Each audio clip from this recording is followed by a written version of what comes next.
Hey, good morning, everybody. Hey, Ron, can you Yes, ma'am. unmute? Can you unmute for a minute? I tried to call you this morning, but you didn't answer. Okay. And I have a question about this legislative agenda, which I still have not seen it in writing. I have the agenda though, so that's a good thing. Okay. But this new idea that came from the meeting that David attended with all the MPO folks, Mm-hmm. that hasn't been vetted with David Gwynn, has it? It has not, no, ma'am. And I think that's listed under other suggestions. I mean, I think really the first page of the agenda is our agenda. The other things are things that we would monitor and then potentially either support or, weigh in on later on. But my recommendation to the committee today would be obviously the appropriation request of the Enabling Act. Then there's a few other things such as the TMA and some things coming from the MPO that they're working on. They haven't quite vetted out, and we can make a decision on those later on and potentially weigh in later on as well. I'm very, as you know, words matter. And if you don't have a thorough conversation with the secretary, I don't think he's going to like being blindsided at the 11th hour. I totally agree. Yes, ma'am. Commissioner Long, I did speak to him yesterday afternoon after we met, and he actually just logged into the meeting, so he's aware of this idea. Okay, well, did he like the idea? Did he agree with the idea? I mean, being aware of it and buying into it are two different things, David, as you know. Absolutely. I will let the secretary speak for himself once we get into the meeting. Thank you. I see both Commissioners Mitten and Starkey are logging in now.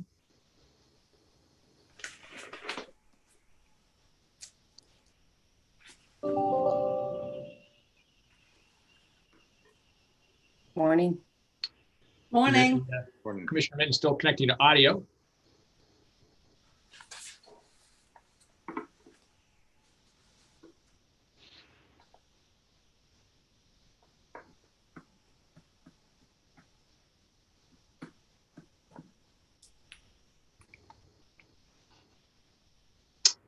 Commissioner Mitten, good morning. Can you hear me?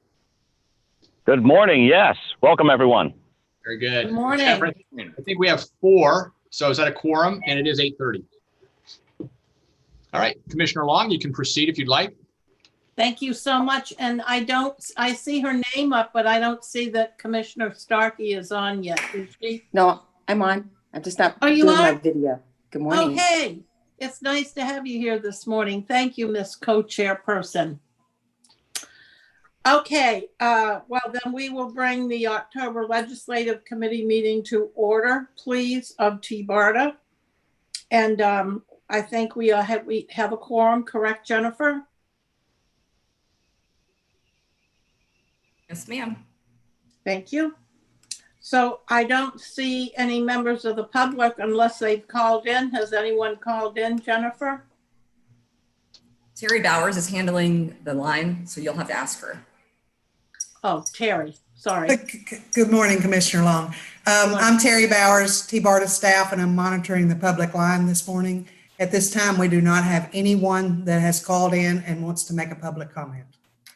Okay, and so shall we move to the consent agenda items then?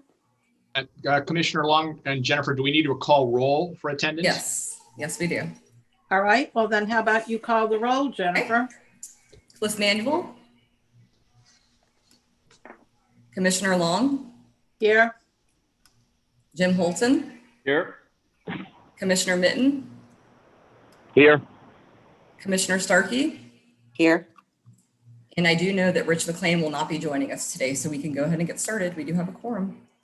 Okay, so if we could move to item number 3, the consent agenda.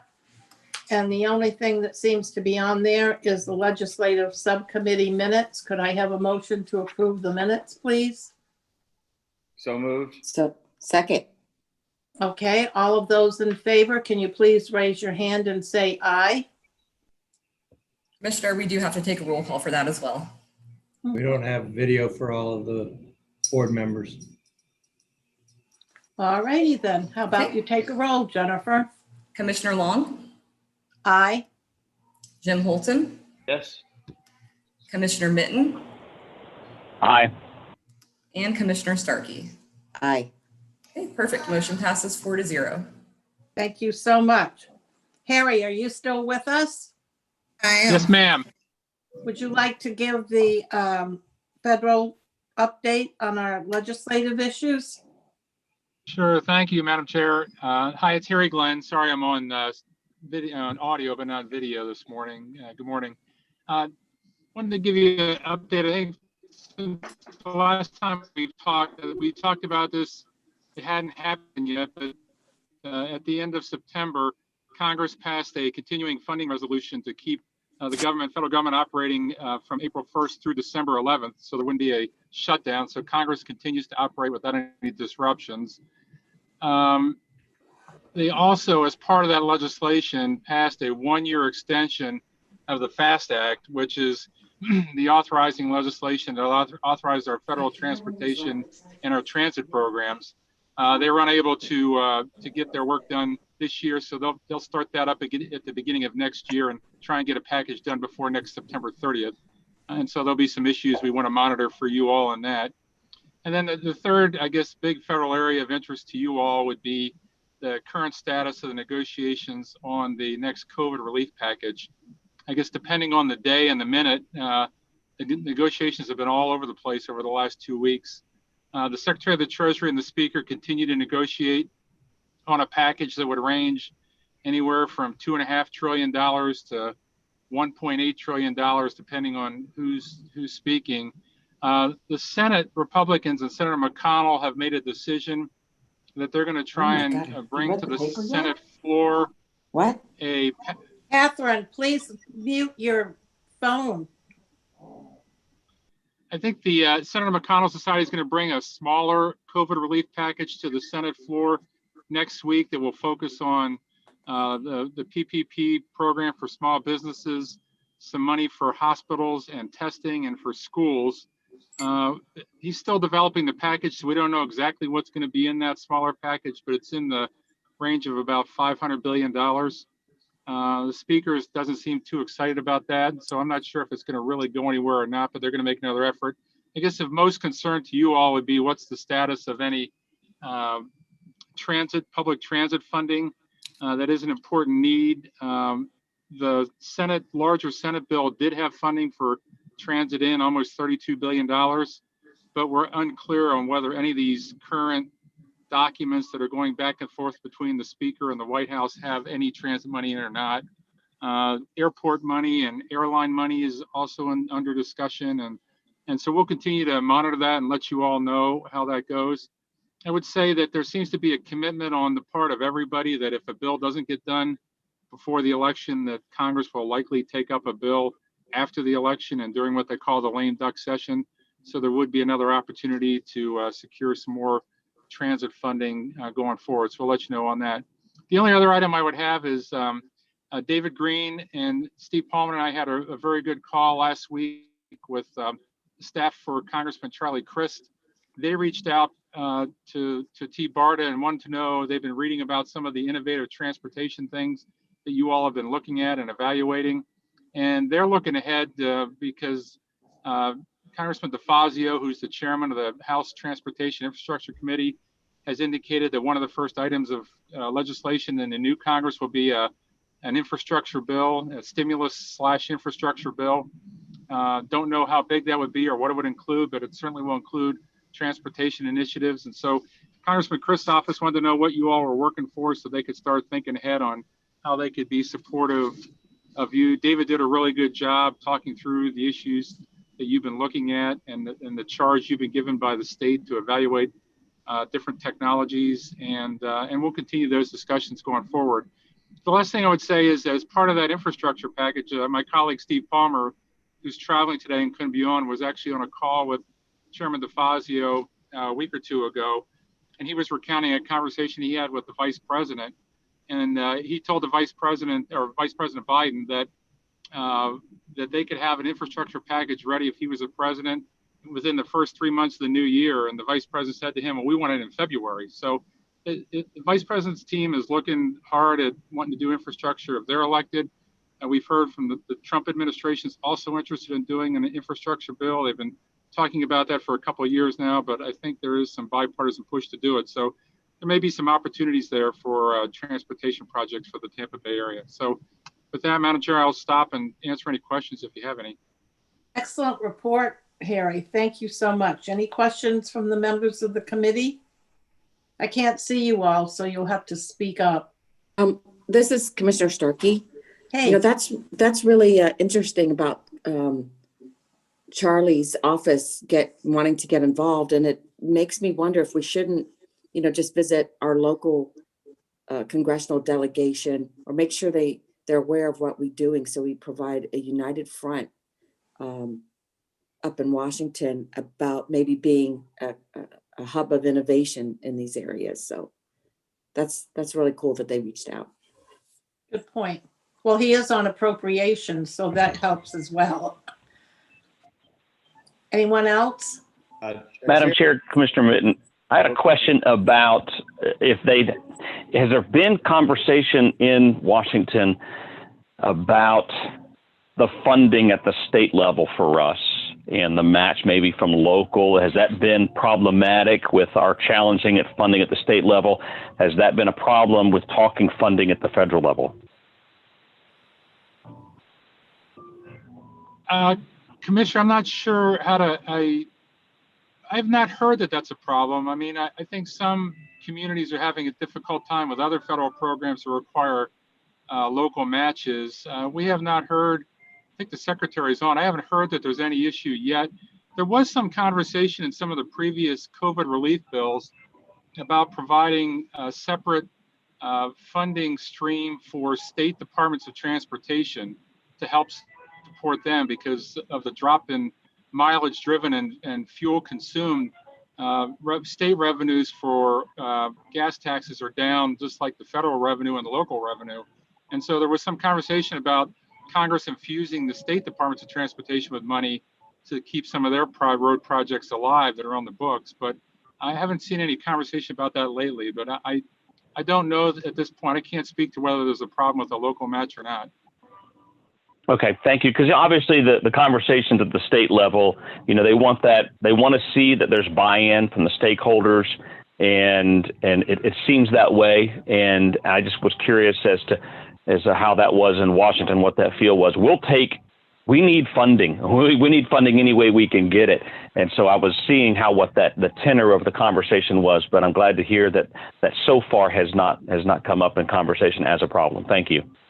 Hey, and Commissioner, one more thing to add to that. Some of the programs, not just transportation, other programs that Congress has funded through COVID relief legislation have changed the matches. A lot of the matches for federal programs are 50-50 or 60 federal, 40 local. In many cases, some of these CARES Act and other programs, some of the matches have been 80 federal and 20 local. And there have been a few programs where it's been 100% federal and 0 local. So Congress has tried to respond by lowering the local and federal match or the state match on some of these projects. So we'll continue to monitor that and let David know how that's going. Thank you. Wonderful. Thank you, Harry. Very quick question. Yes, of course. Yeah, Harry, who from Florida is on the T&I committee now that we have a relationship with? So locally in your service area, Dan Webster is a senior member of the House Transportation Committee. He's been very helpful. And by the way, David Green did a really good job at the end of last year. He came up and we did a tour and met with all of the congressional the offices and members from the delegation. I think he saw everybody but Senator Rubio and all the members. And so Dan Webster is very important on transportation. Ross Spano is on the Transportation Committee, but as you know, he'll be leaving Congress at the end of this year. And I don't know if the new congressman has an interest in that district of being on transportation or not. Then we also have a great ally in Mario Diaz-Balart from the South Florida area, but he's the ranking Republican on the Transportation Appropriations Committee. And so he's important. And as Commissioner Long mentioned, Congressman Christ is a member of the Appropriations Committee and can be helpful in that regard. Yeah, well, I would strongly recommend that as soon as we get through the elections, that this committee or whatever potentially set up direct meetings with all the folks you mentioned and maybe members of the chair or vice chair of T&I from other states as well, to get a bead on what their thinking is, in the coming year to do that, because I think we need to get all the allies we can, especially in the House, on T&I. So, Chair, if that meets with your approval, I would urge the committee to start setting those meetings. Of course, I think that's a great idea. Thank you. Harry, I'll leave that in your trustworthy hands. You can work with us individually to make it happen. Yes, ma'am. And I think, and Chairman Holden, I think one of the things that David did a really good job emphasizing during the meetings he had with the delegation was the regional approach you all are taking. And I think Congress is really looking for, if they want to make big investments in infrastructure, how do you do it in a way that's regional, that can address, a larger catchment area than just a small local project. So I think you all have a real opportunity there as the regional authority to make a difference. Well, we want to be designated the conduit for that in a lot of ways we can, as it impacts transit and surface transportation. So that would be great. Thanks. All right, everybody. So is that it for the federal update, Harry? Yes, ma'am. Thank you all. Well, we really appreciate your making the effort to be here this morning. And if you need to go, please feel free to do so. We will forgive you for today. Ron, are you here for the state legislative agenda? I think you all are aware of where we left off last time. And I do believe that TMA long, big white paper has been refined and we've reduced it down to 3 points. Is that accurate, Ron? Yes, ma'am. And I'll be happy to go through it if that's okay, Madam Chair. Please do. Two main issues. Number one, obviously, is our appropriations request. And let me be clear on that. So on there, our actual request is going to say seeking $1.5 million in recurring funds for operations and administration. As we've talked about as a committee, and I've talked with many of you individually about getting some version of recurring revenue is probably going to be tough, but we obviously need to make the ask to make sure they understand that from an ongoing standpoint, from an operation standpoint, for us to be a viable organization, we have to have some type of a dedicated funding source in the future. The one thing that we are going to do is, and we've talked about this with Secretary Gwen and some other folks over at DOT about, is instead of requesting a line item that would flow through potentially DOT or another agency, is have a line item that would flow directly to TBARTA, which we're obviously able to do. We're a statutory, created organization, so we can obviously get those dollars. So, and I know there's been a lot of pushback from other organizations that, our goal would be get the $1.5 million in any way, but have it coming out of general revenue and not coming out of the Transportation Trust Fund to ensure that it's not impacting other transit-related projects from the Tampa Bay region. So, let me be clear on that, is obviously the legislature will do what they need and what they're willing and able to do, but our ask would be is the $1.5 million to come out of some version of general revenue, and that's a Transportation Trust Fund. Do we have any questions about the appropriations request before I move on to the legislation? Commissioner Long, may I ask a question? Sure. Ron, this past year when we asked for the $1.5 million, it's my understanding, and this was news to me, that even though the governor vetoed it, the $1.5 million came away from the FDOT pot of funds for all transit agencies. And I think we need to be mindful of that. Even though it was vetoed, the money did not go back into the pot. So I just wanted to put that out there as well. Yeah, Debbie, unfortunately, that's the way the process works. Any dollars that are vetoed goes back into whatever pot it came from, and then basically goes into, to non-recurring revenue or trust fund dollars that can be used in the following budget year. So you're absolutely correct. So even the $1.5 million was vetoed this year, those dollars do not go back in the pot. You are correct. Okay, thank you.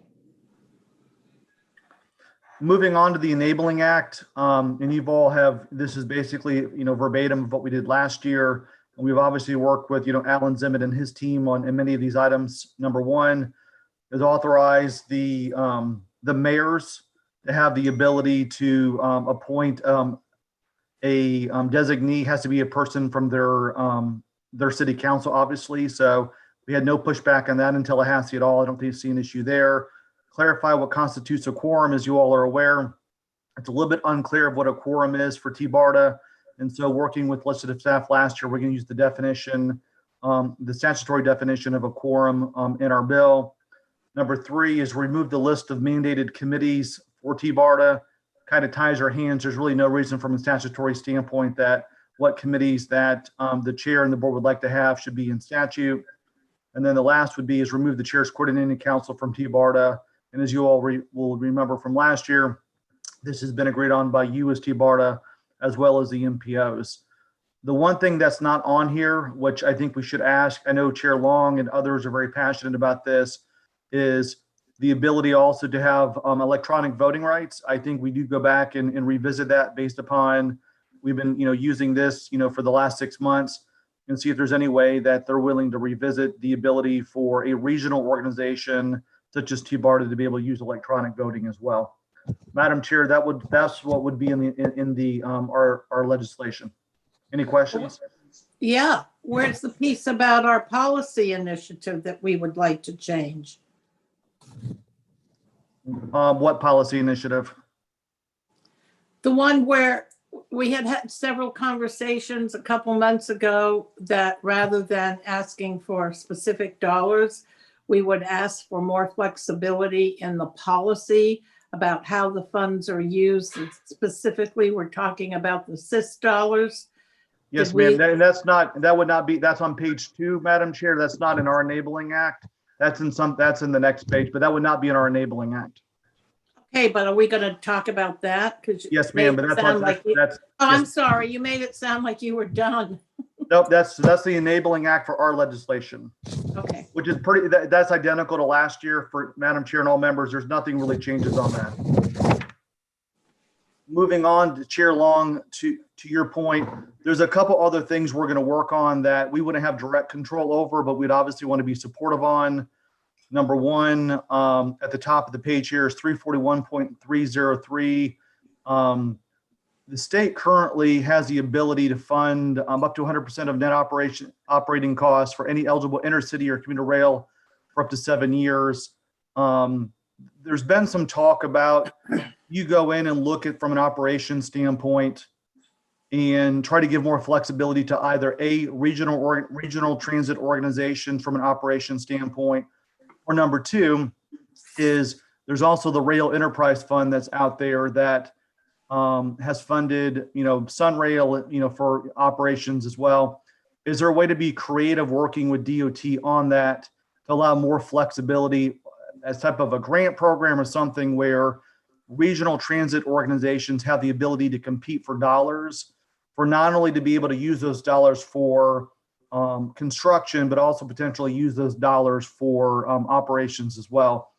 In addition to that, one of the other things that DOT is talking about, and I let David, Secretary Gwen, pipe in here if you like, is we've had some conversations again with Secretary Gwen and Secretary Thibault about giving more flexibility to organizations on how SIS funding is being used today. 75% of those funds have to be used on construction road projects. Is there a way potentially to lower that threshold to 50%? To allow some flexibility for those dollars to be spent on transit-related projects. That's something that I think DOT is working on and other organizations would support.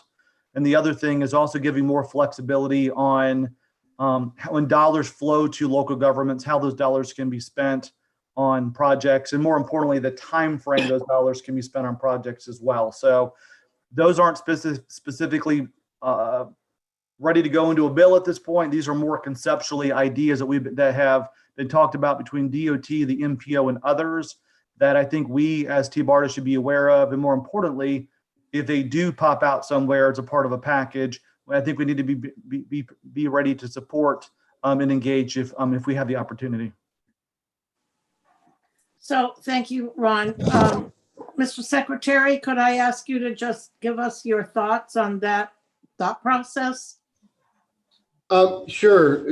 A few things. One, we are looking at how we spend our strategic intermodal system dollars, in recognition that some areas of the state have different needs than others, and maybe different needs than they might have had when the system was initially, put into legislation.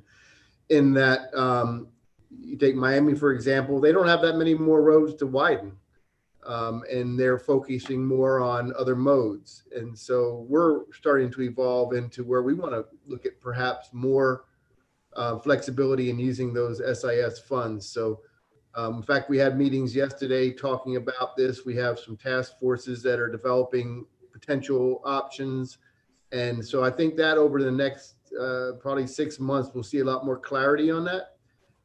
There may have to be some statutory changes made depending on what's decided, but I think there's also some flexibility within our policy that could be handled through the secretary and the department itself. So that is an area.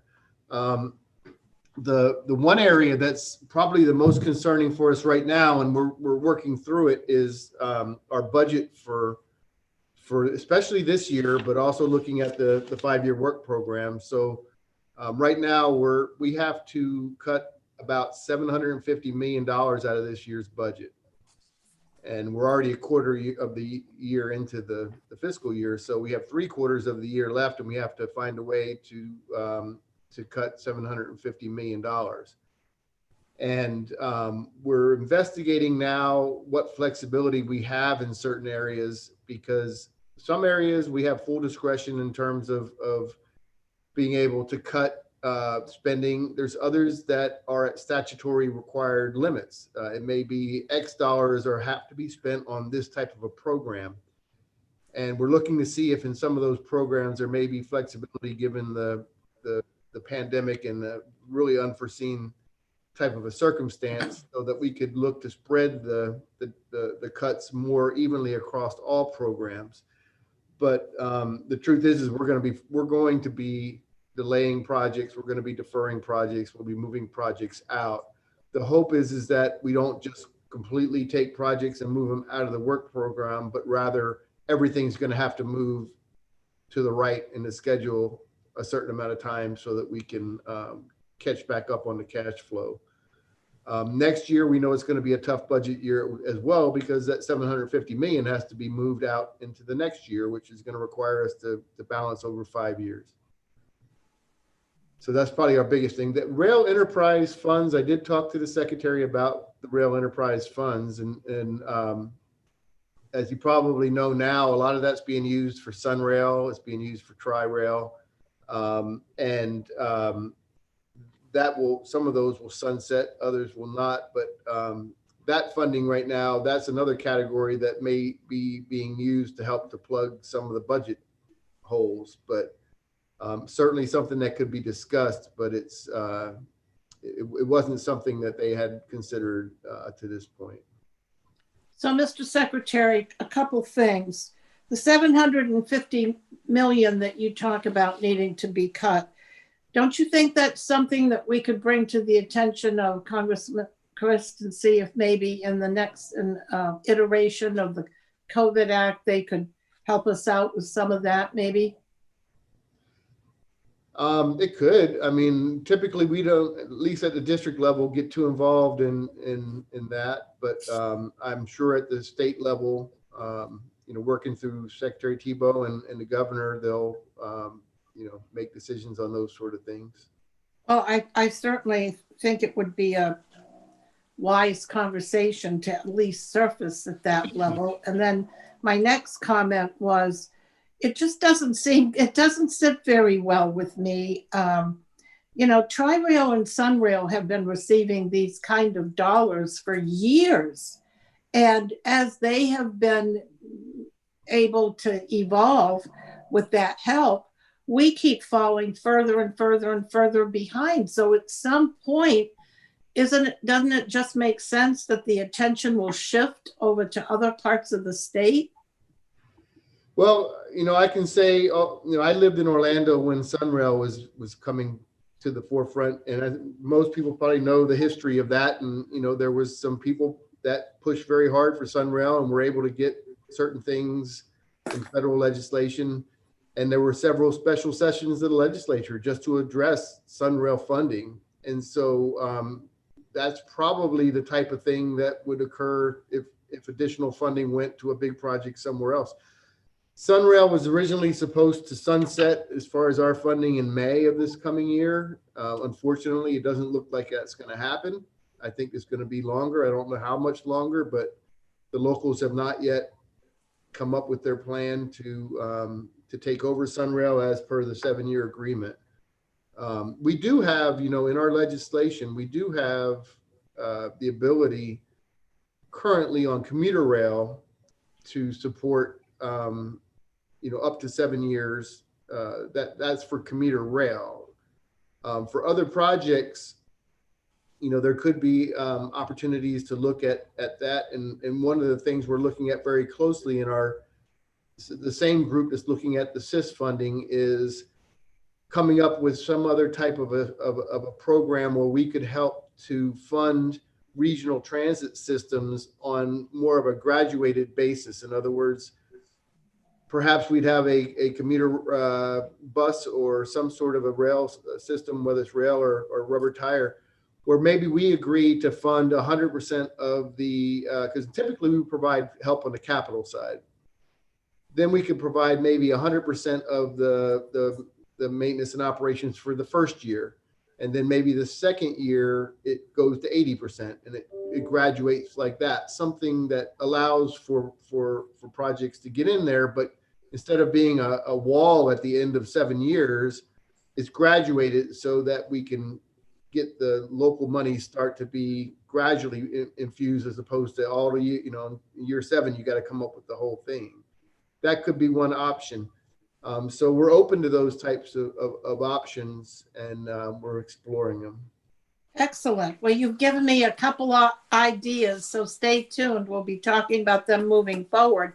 I do think that TBARTA is very rightly positioned to be able to begin to advocate as a similar to what they did in Orlando, that worked so hard to get the attention on them. That's, as you said, what we need to be doing here in Tampa Bay. Don't you agree? Yes, and we also we had a meeting with the Hillsborough MPO this week on managed lanes policy. And one of the things to remember, when our managed lanes open up and our dynamic tolling goes into place, we have a mechanism to use funding or revenue that comes from the managed lane system to support regional transit that use the express lanes. And so there is an opportunity there to have another revenue source that could be used for regional bus system transit. Excellent. All right. Well, okay. So we'll get working on that. Is there anything else, Ron? Thank you, Mr. Secretary. Is there anything else, Ron, that we need to address in part of your report? No, Madam Chair. And I wasn't sure. I'm assuming the plan, the committee is for you all to take action on this. We can take it back to the full board. And let me just stress that the two main items are obviously A, can be the appropriations request, and number 2 is going to be the Enabling Act. The other issues, a couple that Secretary Gwen talked about, amending the statute to allow operating funds for regional transit organizations for operations, SIS funding, greater flexibility. Those will be issues I think should be not necessarily on our agenda directly, but issues that we're obviously engaged on that I'll be bringing back updates to you and the full board on, Madam Chair. Okay, well, I would recommend that we move forward and take action to decide to move this to the full board, and maybe the strategic issues that we talked about, we don't really need to go in the weeds on with the full board, but maybe that's more for a planning committee after we get done with our board meeting, not today, but we need to give that some serious strategic thought. Do you not agree, Chair Houghton? I agree. Okay, then moving on, is everyone in agreement that we will move this to the full board for their information and for a vote there? Yes. Yes. Starkey. Okay. Yes. I vote yes. Jim votes yes. Commissioner Mitten, are you still with us? Yes. Absolutely. Okay. All right, then we have a unanimous decision there. How about future meeting subjects? I think we've already defined what one of them is.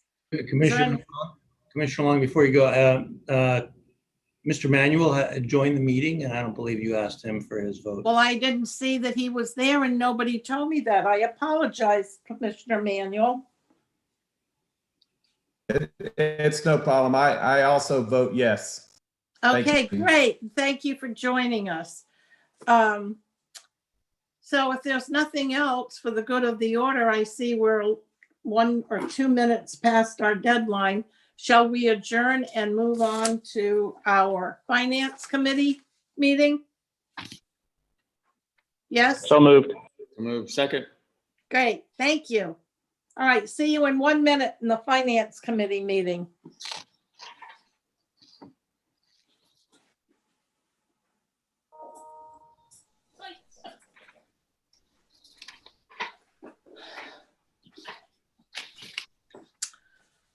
So I don't see, Jennifer, do we have a quorum for the Finance Committee meeting?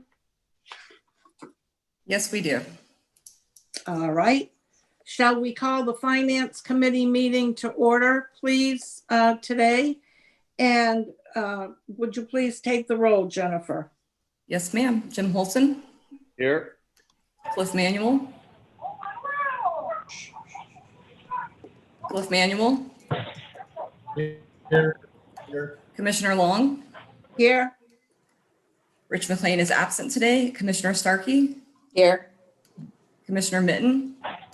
Here. And Commissioner Bellamy. Commissioner Bellamy, there you are. Okay, perfect. We can proceed. We do have a quorum. Excellent. And Terry, I don't see her anymore, but is she going to tell us whether or not we have any public comment? I can do that. And Madam Chairman, we do not have any public comment at this time. Okay, then do we want to move to the consent agenda item, which is the September Finance Committee minutes? Move to approve. Could I have a second? Second. All right. All in favor, Jennifer, do you want us to call a roll on that? Yes, very quickly. Jim Holton. Yes. Cliff Manuel. Yes. Commissioner Long. Yes. Commissioner Starkey. Yes. Commissioner Mitten. Yes. And Commissioner Bellamy. Yes. Okay, perfect. All Motion right. passes 6-0. Very good. I don't see, oh, maybe she's over here. Hold on a second. Oh, there you are, Melanie. Would you like to give us just a quick status, please, of the fact that we actually do have money in the bank today? Yes, good morning. Thank you, Commissioner. So last month, it was our fiscal year end in September. So the financials currently, we usually allow an extra time to review and make adjusting entries for year end. So this last month, September financials are not available and they will be presented next month board meeting. But I did want to just highlight some things that went on in September. So yes, at the end of the month in September, we did have approximately money in the bank. We had $112,000 available. And I also want to point out, you may recall, we obtained a line of credit in May for about $300,000. And this was to assist us in managing a positive net cash flow to account for the timing differences from getting reimbursed from FDOT to making payments to the vendor.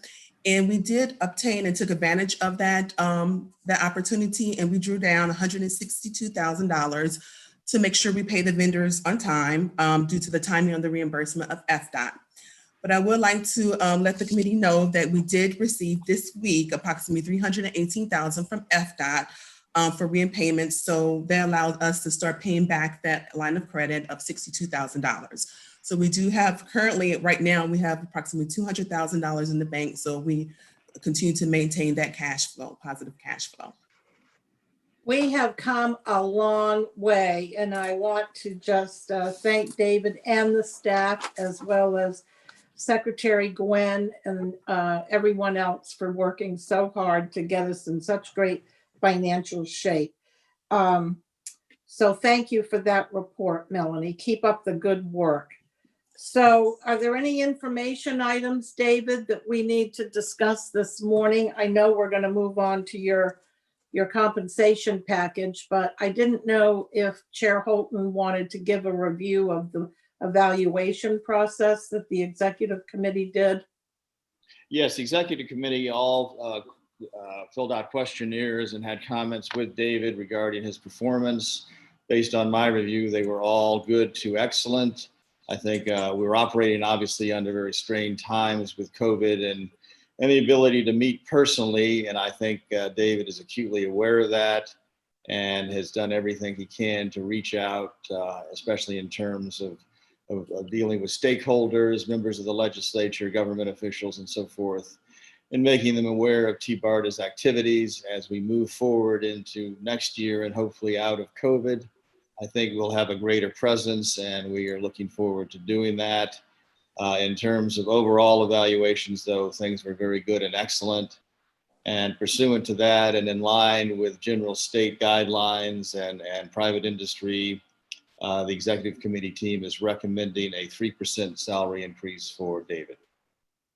Thank you so much. Is there any discussion on the 3% salary enhancement for David? Anyone? And I would so move to approve that, Chair. All right. Do we have a second? I'll second that, Commissioner Mitten. I second.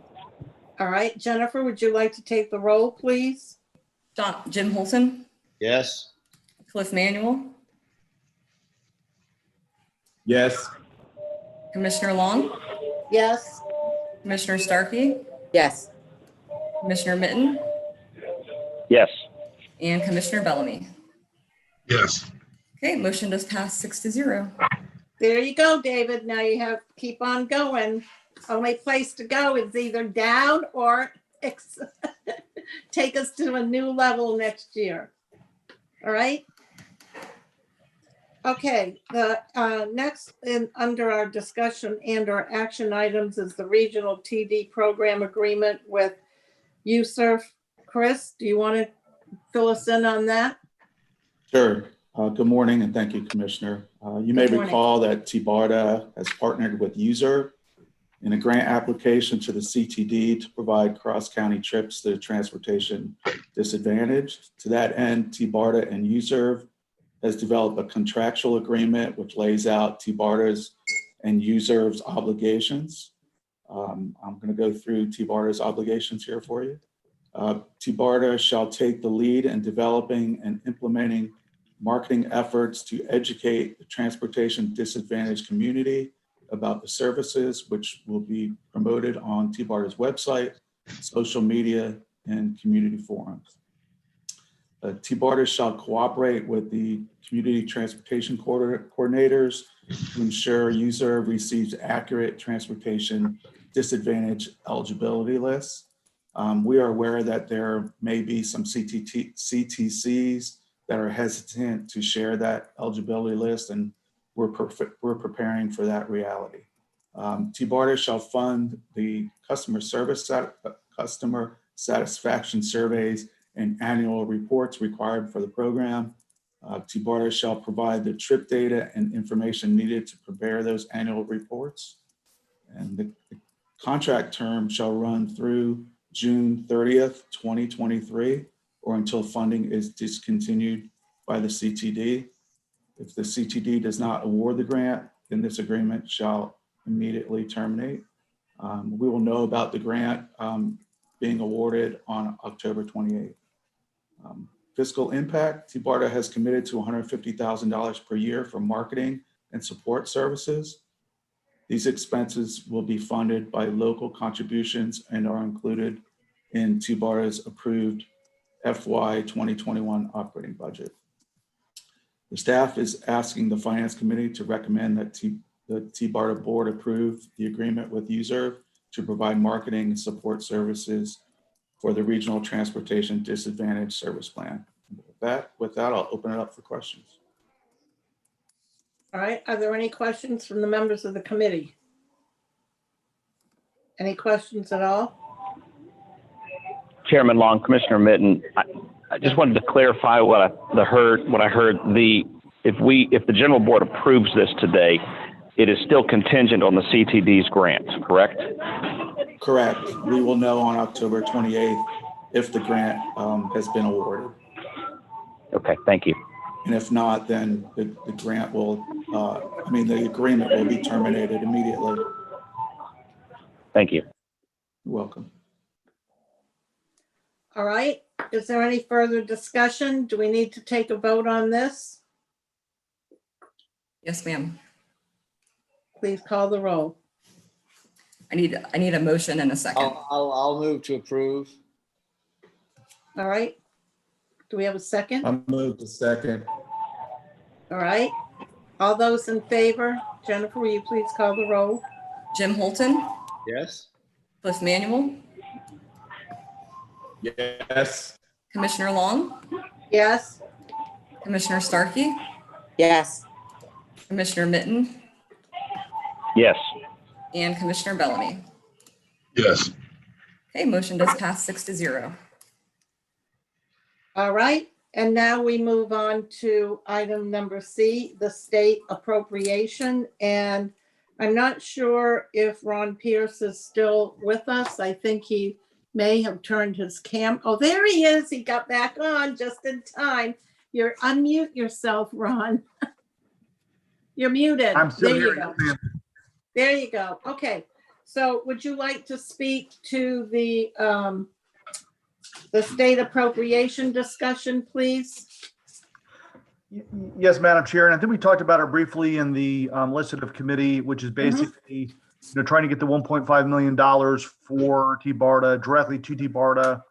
Obviously asking for recurring revenue, but most likely that would end up some version of non-recurring. But the most important thing, and I'll say it on the record again in this committee, is trying to get those dollars to come out of some version of general revenue and not coming out of any type of the trust fund dollars that could have impacts on any of our regional transit partners. Okay. And may I have a motion on this to move forward with our legislative agenda, please? I'll make the motion, Chairman. Thank you. Second, Starkey. Thank you. Jennifer, please call the roll. Jim Holton, Yes. Cliff Manuel, Yes. Commissioner Long, Yes. Commissioner Starkey,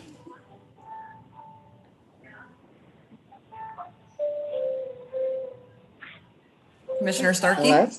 Yes. Commissioner Mitten, Yes. and Commissioner Bellamy. Yes. Okay, perfect. Motion does pass 6-0. There you go.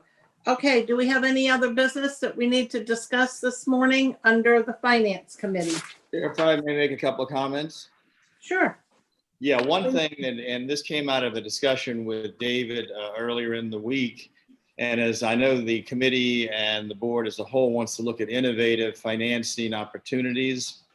One pathway we could explore is looking into disaster grants from HUD, which DEO administers in Florida. And currently, because of some of the past hurricanes, DEO is sitting on several billions of dollars that is being waited to dispersed out.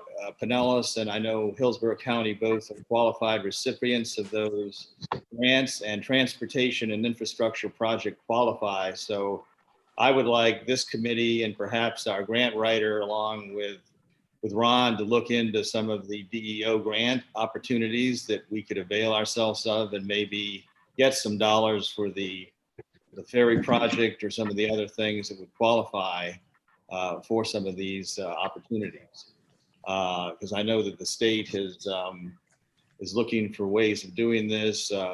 Monroe County, that was severely impacted, has applied for several. I know Pinellas County may have. We as an independent recipient could do that too, and we might be able to access some serious dollars by doing that. So I would like the Finance Committee, with the help of Ron and our grant writer to look into those opportunities with DEO. Where the hell they are. Madam Chair, we're happy to work with, per, Chair Holton's recommendation there to work with, DEO to see what grant opportunities may be out there, then report back potentially at our next meeting, if that's okay. That sounds like a plan. Thank you. Thank you. Okay, do we have future meeting discussions to put on the agenda as it relates to the Finance Committee?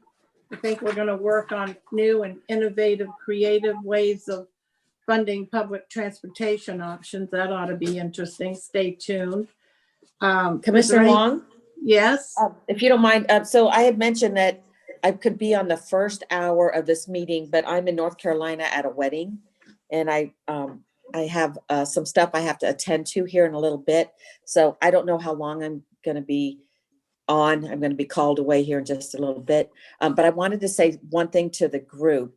And that is, and if maybe someone could share this at the regular meeting, on November 13th, we will be celebrating the ribbon cutting of what's known as the Starkey Gap or the Tri-County Trail, which connects the Pinellas Trail to the Starkey Trail, and then, connects a huge loop of the Coast to Coast Trail. And you remember I came to your celebration there, up there on Keystone. So we've moved it. It was supposed to be next week, but we didn't get the invitations out. So hopefully all of you are getting invitations because it's going to be right after the TBARTA meeting. And I'm going to have a little reception at the Starkey Barn. And so you'll be getting something in the mail. The senator, I think it was Chris Foley, who was the one that funded the 25 million annual for the trail network for the state. Do you remember which Senate president that was? I'm sure Ron Pierce knows. Well, it's either it might be Andy Gardner. He'll be coming, and people from around the state will be coming. So we will be socially distanced. We'll be outside, and you're welcome to bring your bike. And everyone on TBARTA will get an invitation to come join us. Excellent. And so I guess this means that our next Finance Committee meeting is in person up in at the West Pasco Government Center? Yes, it is. Okay. Which is right down the street. So it'll be very convenient for everybody. All right. Well, let's see where we are in November. Thank you. Yep. All right. Bye, everybody. Bye, and stay safe. All right. Without further ado, then, I think we are ready to adjourn. We'll see you at the board meeting in a few minutes. Thank you very much, everybody.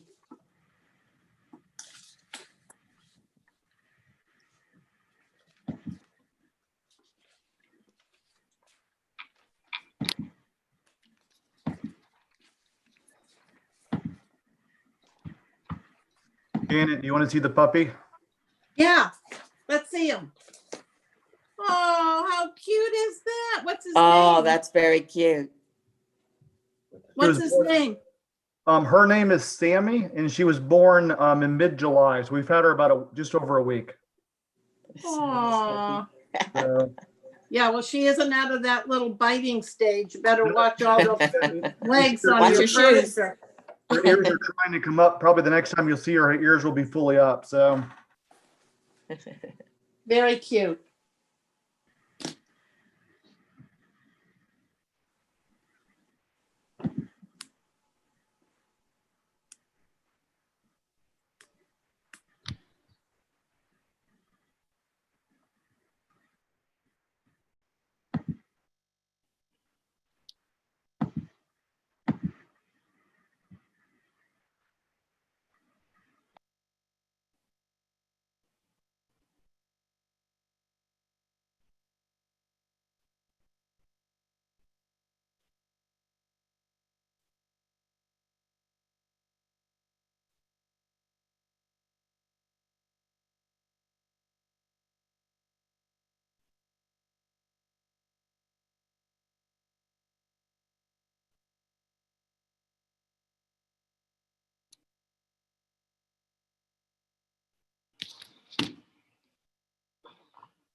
Are we getting close to the time to start our policy committee meeting? We are at 9:30. Yes, we are. I do see Commissioner Long is not back in her seat yet. We should begin. We do have a lot of public comment today. but it is 9:30. So we probably should begin. I'll call the meeting, call the policy committee meeting to order, and would like to recognize Jennifer for a few minutes to see if we've got a quorum, and call our members present. Okay, perfect. Jim Holton, Here. Cliff Manuel, Here. Commissioner Bellamy, Here. Commissioner Mitten. Here. Okay, so we do have Starkey, Commissioner Starkey and Rich McLean out, but we do have a quorum, so we can go ahead and proceed. Thank you. Kristen mentioned we do have some public comment today. Some folks, I think, on the phone that would like to visit with the committee. Chris, I'll recognize you, if you would, for a minute to update us on how many and what we need to do procedurally. Yes, we have a lot of public participation today, which is great. We have 18 callers on the line. Terry Bowers has been managing that. As you know, this meeting is scheduled for a half an hour. Normally, public comment is reserved for up to 3 minutes per caller, but I would like to remind the board members of what our public comment policy is. We limit public comment to 15 minutes at committee meetings. However, the committee has its discretion to extend public comment, and in addition, you can also limit public comment to make sure that everybody has a chance to have something to say. So where we normally provide 3 minutes per caller, we have 18 callers today.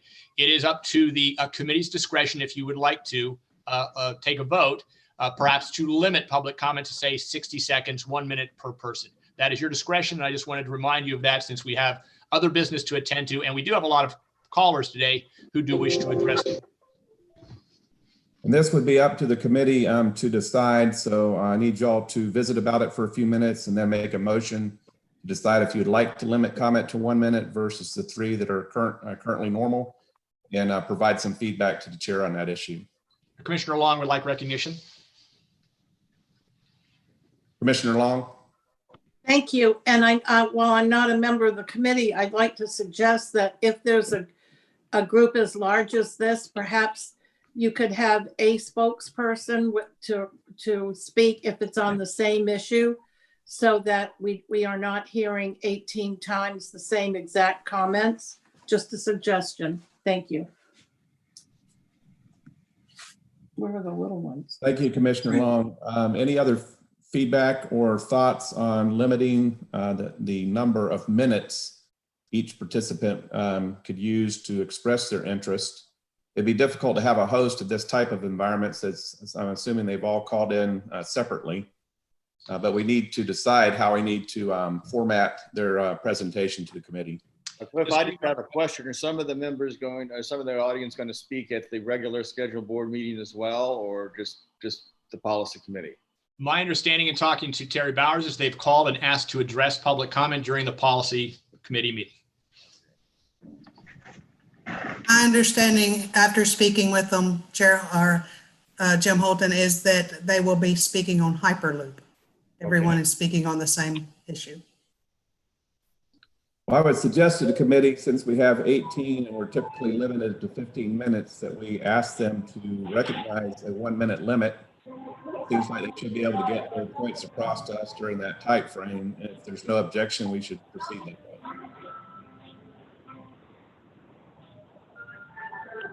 Mr. Chair, this is Commissioner Mitten. I agree, and I think as the panelists are able to speak and they hear their comments already being addressed, if they would just kindly yield to what has already been spoken, so the same thing is not being said over and over and over, but a minute should help that. Thank you. Does any board committee member object to that format? Chris, let's proceed accordingly. Very good. I'm going to defer to Terry. She's organized the callers. I would like to also just remind everybody who's on the phone line, please, this is a community line, so you're all on at the same time. So please, just like you're in a public meeting, allow the other person to speak. And if you could introduce yourself by saying your first and last name, that would be great. And with that, Terry, I'll allow you to proceed.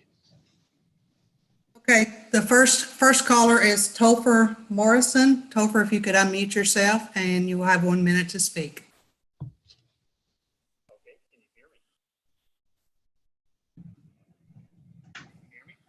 Topher, are you there? I crank him up if you could a little bit, Terry. I'm having difficulty hearing him. Okay. Can you hear me now? Yes, that's better. Okay. Can you hear me now? Yes. They Hello? can hear you, Topher.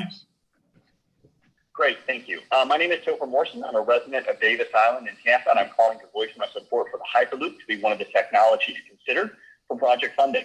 I've been an advocate and a transit for environmental sustainability for some time now, and Hyperloop is one of those technologies that I believe can allow improvements for Tampa Bay on both fronts. With an average depth of only 9 feet, the bay is the absolute perfect location for the Hyperloop technology to install an underground system. This one fact alone, I think, can make this far more effective than any other underwater location in the world currently under consideration. And that's just the type of thing that allocating these funds for the study can answer. Let's not make a decision based on opinion or perceptions. Please, let's make a decision about Hyperloop based on data that can come from this exact type of feasibility study. You know, Tampa, we have a record of boasting about innovation without ever wanting to be the first in anything. Our wait and see what other cities do attitude is kind of causing us to lose our edge. But I think Hyperloop is an opportunity for us to be the first city to make a giant leap forward in environmentally friendly, high-speed transit. It has an opportunity for us to be the first major multiple city cooperation for an underwater Hyperloop connection. It has the opportunity to put Tampa Bay in a global spotlight for cities worth moving to. Let's please take this opportunity and fund the Hyperloop study. Thank you for your time. Thank you for your leadership. I'll get off the phone and let other people talk now. Thank you very much, Morrison. Okay, the second caller is, if you could unmute yourself, is Nadia K. You'll have 1 minute to address the board. My name is Nadia.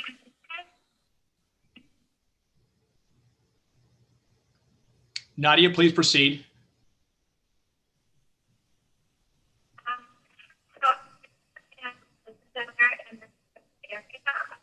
And I've also been a resident for all years. I'm from California, and I absolutely love Tampa because of how progressive it's become and how it's moving forward and how the Tampa Bay has just transformed in front of our eyes.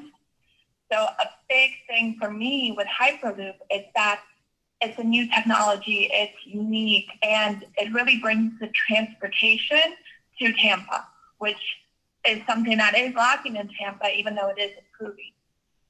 I think a project like this would bring a renowned technology to Tampa, and we would be a region that, I mean, we cannot reject it. I feel like if we reject a technology like this, we're going to show the world that we're not open to innovation.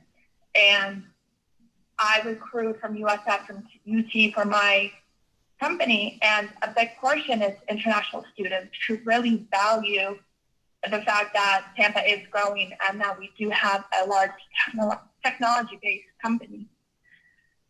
So I really want to put a focus on the fact that bringing this to Tampa will really elevate Tampa's standing in the technology world. It'll bring in new recruits into Tampa and new. Thank you, Nadia. Your 1 minute is up. Thank you very much. Thank you for your time. Thank you. And the caller number 3, Isabella Mayo. Would you please unmute yourself? And you have 1 minute to address the committee. Hi, this is Isabella Mayo. Can you hear me? Yes. Hi. Thank you for letting me come on here and talk. I just want to give you a little background. I graduated from University of Tampa last year, and I'm living in Tampa and New Jersey both part-time. I'm constantly traveling back and forth, and a big reason I had to move home was the lack of pub trans. So I've definitely seen like a lot growing in Tampa already, but it's still not where I would want it to be, especially with how much I'm traveling. Even this weekend, I was traveling back and forth to Orlando twice. This would be a huge benefit for, I know, students like me and recent graduates like me. I'm constantly traveling from Miami to Tampa. This would be 1 minute. Totally like a huge innovation for us, and we know that Tampa is constantly Okay, thank you, Isabella. Your 1 minute is up. We appreciate your comments. Thank you very much. Thank you. And the next caller is Edward Reyes. If you'll please unmute yourself, you have 1 minute to speak. Yes, thank you. Yes, my name's Edward Reyes. I think it'd be a real game changer because it will unite people, it will unite businesses, it will make our city a real city. In fact, as a personal attorney, it would make much, of course, it'll be much easier to go visit other clients. It will be a huge impact in our economy because we have more tourism coming in from the beaches. So many people will be traveling in. It would expand our infrastructure for sure because we'd have to have more buses, more transportation for even for locally and also for people coming in and out of our city. So I think it would be a great impact economically as well as logistically for our city. Thank you, Edward. Thank you. And the fifth caller is Roberto Barrio. Roberto, are you on the line? I am on the line. I need to unmute myself. Thank you for the opportunity to speak here. I just wanted to touch on what Topher Morris said earlier. Definitely took the words out of my mouth. We're definitely centrally located at one of the best places, if not in the country and the world, definitely has this technology. And to touch on the other things that other people said, moving forward, Tampa is growing at an unprecedented pace. I mean, we're averaging anywhere between 200 to 300 people a day moving to the Bay Area. On top of that, if we look at what's locally happening now with our sport teams, an example, the Rays, the Lightning, the Buccaneers, not to mention Orlando's just an hour away. Everything from theme parks, tourism. Again, to touch on what Topher Morrison said, Tampa Bay is being held back to be a major city because of transportation. Hyperloop technology would definitely bring the city of Tampa Bay to the forefront of major cities in the entire world. And everything outside of Hyperloop and public transportation, the city of Tampa Bay is already doing to be that city. Thank you, Roberto. Your 1 minute is up. Thank you for your comments. Thank you so much. Thank you for the opportunity. Thank you. And the sixth caller is Isabella Marta.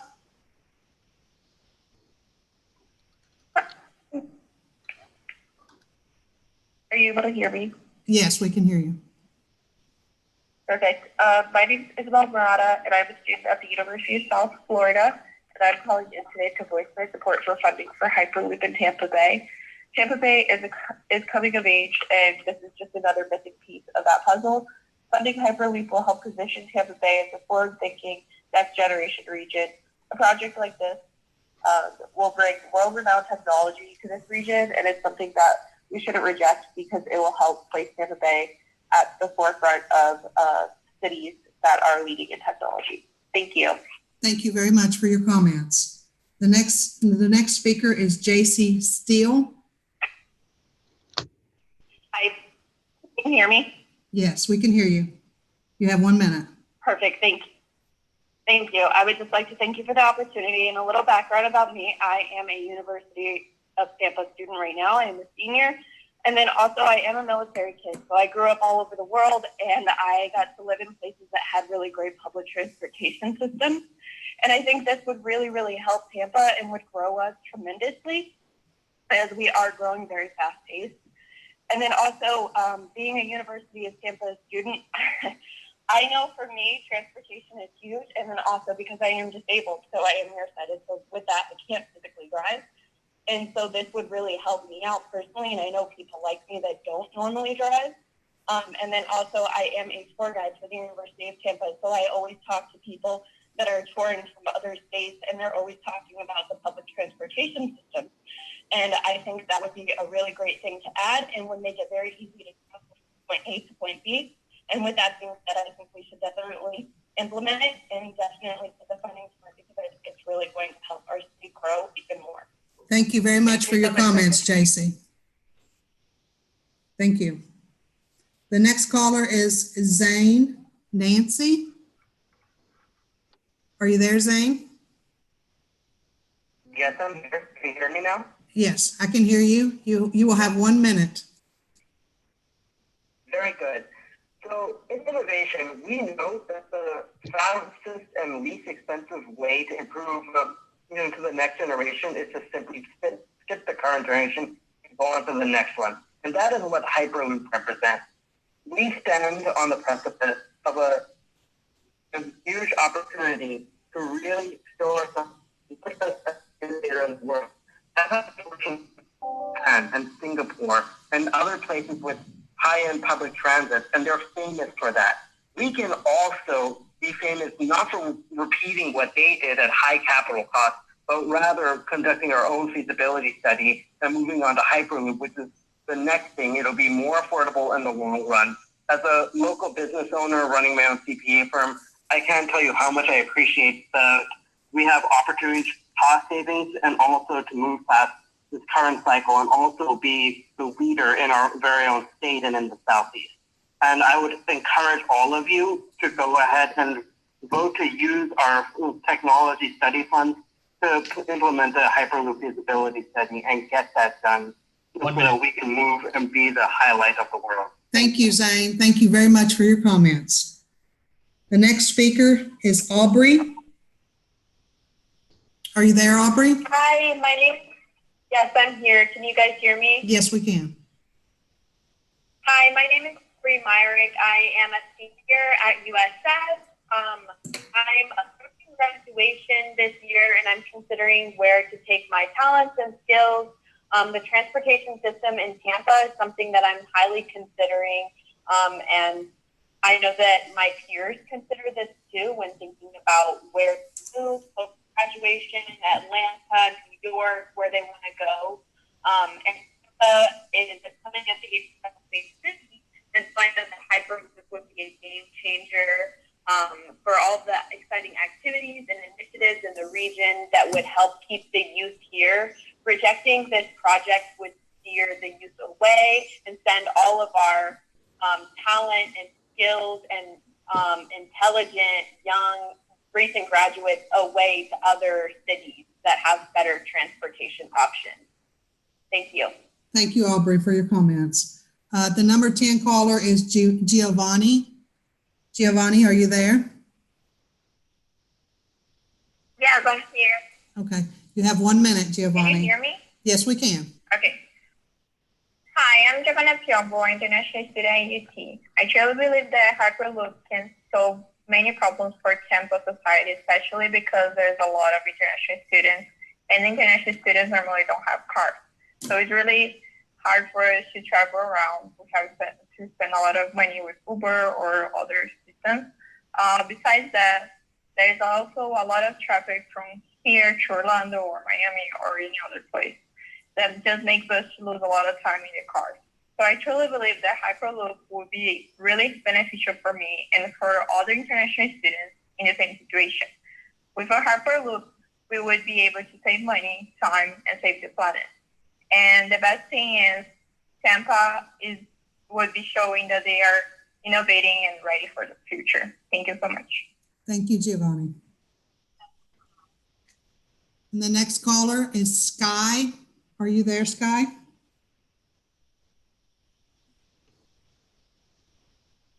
Yes, I am. Can you hear me? Yes, we can. You have 1 minute to address the committee. All right. Hello, everyone. My name is Sky Dahan. I am a USF alum, and I returned back to Tampa after 10 years of living in cities like Philadelphia and Chicago.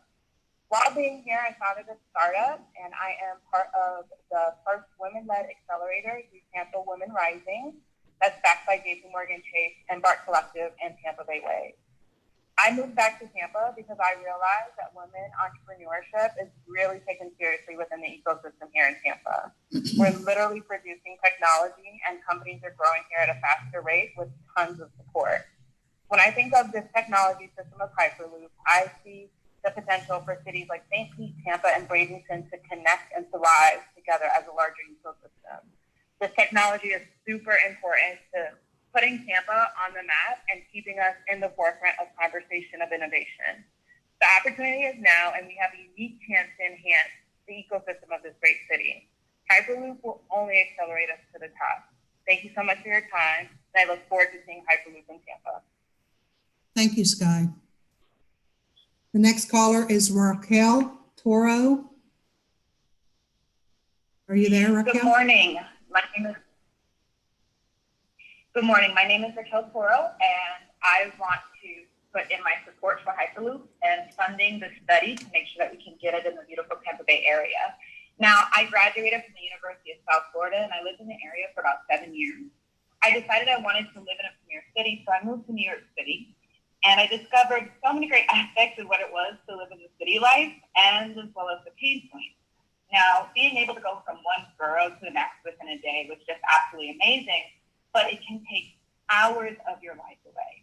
And such horrible, outdated transportation was just a nightmare, and a reason why so many people didn't even want to stay in New York City, a premier city. Now, I've recently relocated back to the Tampa Bay area, and I see Hyperloop as real transportation that unites our city and the Florida coast. And it's a hidden gem to the development of what we can attract and what Tampa has been eagerly looking for to get their hands on. And that's the opportunity to emerge into a premier city and remain astonishingly beautiful. One We'll minute. put the funding into Hyperloop so Tampa Bay can become the next powerhouse city. Okay, your 1 minute is up, Raquel. Thank you very much for your comments. The next caller is number 13, Marco. Are you there, Marco? Yes, do you hear me? Yes, we can. You have 1 minute. Hi, well, my name is Marcos Rivera. I'm an entrepreneur in Tampa, Florida. And I've been following Hyperloop for quite a while now. There's a huge following worldwide on social media. There's tens of millions of people following different groups, monitoring Hyperloop and its process. And I know that there's 750,000 to $1 million that was allocated toward that study. And I would really like to see that go in that direction because it was kind of promised. And, you know, in my opinion, it's pretty simple. People see Tampa as a hub for tourism. You know, the books are written. On the other side, we've got some of the most beautiful beaches in the United States. And, you know, people coming as tourists into Tampa Bay, they would love to connect, make it a whole area where people can come visit and cherish everything we have. At the same time, young professionals and people that live here would definitely appreciate first level city transportation. And I think that would keep them here and keep us driving in the right direction. Thank you very much, Marco, for your comments. Thank you. The next caller is Ruby Watts. Are you there, Ruby? Hi, good morning. I'm Ruby. Hi, can you hear me? Yes, we can hear you. Okay, great. I'm Ruby Wake. I'm the current Vice President of the Tampa Bay Latin Chamber of Commerce. I'm also an attorney based out of Brandon, Florida. I want to state that I'm in support of Hyperloop technology being implemented in the Tampa Bay area. I'm originally from New York City and had the privilege of seeing how mass transportation can transform and connect the city. Connecting two cities like Tampa and St. Petersburg is critical during a time of expansion and will put our amazing city in the forefront of this technology. The advantages of Hyperloop travel are transformative, changing travel time from hours to minutes and creating economic opportunities for all of us. Please do not allow skepticism to thwart such an amazing opportunity to show the rest of the nation that Tampa Bay is ready for the next level. Thank you. Thank you very much for your comments. The next caller, number 15, is Lindsay. Hi, can you hear me? Yes, we can. Okay, perfect. Good morning. I am a USF college student who is voicing my support of the Hyperloop transportation technologies. It is a state-of-the-art system of travel. It has many benefits that will greatly impact students and residents of the Tampa Bay area. Hyperloop coming to Tampa would position the city as one of the most technologically advanced and innovative cities in the state. Exciting innovations and city projects like these attract new residents and students like myself to lift up the city. A brand new streamlined transportation system with Hyperloop would mean more jobs and reduce carbon emissions. Industries such as tourism would benefit greatly from Hyperloop and can even help normal day-to-day transportation to and from work. Tampa Bay, St. Petersburg, and Bradenton will be connected like never before. Construction of the Hyperloop transportation system will also not be destructive because it is a tube-based transportation. Please help Tampa emerge as the home of innovation and use your funds to study Hyperloop TT to help students like me and residents all across Tampa Bay. Thank you so much for listening. Thank you for your comments, Lindsay. The next caller is Anise. Are you there, Anise? Hi. Yes, can you hear me? We can. Okay. My name is Anais Makar. I'm an immigration attorney, businesswoman and mother here in the Tampa Bay area. I want to just twist it and give a little bit of a different perspective, not only from a technological advantage for the city of Tampa, but I believe that this technology would be lucrative for the city and for business owners like me. Courts are generally immigration courts in Orlando, Jacksonville, and Miami. So this type of technology would be record-breaking in saving us time, not only for myself, but for our clients to get to where we need to go and get back home and continue our businesses and to continue, what we need to do on a day-to-day basis. As a mother, it also allows me to get home quicker to my daughter, to be a mother, to be a businesswoman, and also to explore with our children different cities and enable us to do it without traffic and without other distractions. So that would be my perspective and why I think this would be an advantage as a parent and also as a business owner. Thank you. Thank you very much for your comments. The next speaker is Sydney. Are you there?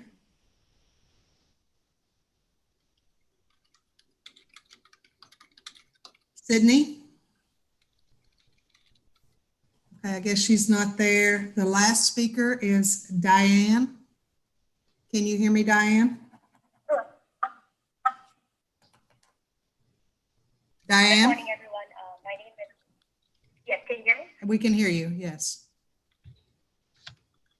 My name is Diane, and I have been living in the Tampa Bay region for the past 10 years, and I am the current president of Hispanic Professional Women Association.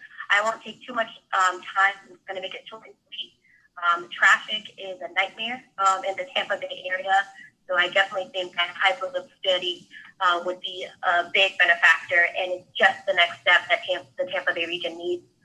We're already at the forefront of a lot of innovation, and this would definitely be a game changer for us, and also solve one of the biggest issues that I think deters a lot of businesses and individuals to move to the Tampa Bay area.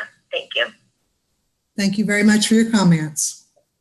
And at this time, we do not have any more public comments to share.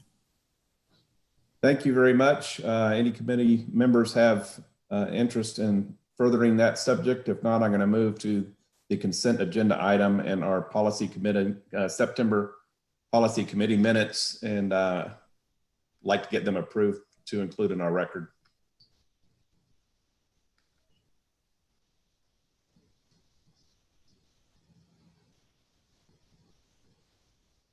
Okay, so we'll need a motion in a second. Move to approve. I was absent. I'll second that, even though I was absent last meeting. Okay, perfect. Commissioner Mitten. Thank you. Jim Holton, Yes. Cliff Manuel, Yes. Commissioner Bellamy, Yes. and Commissioner Mitten.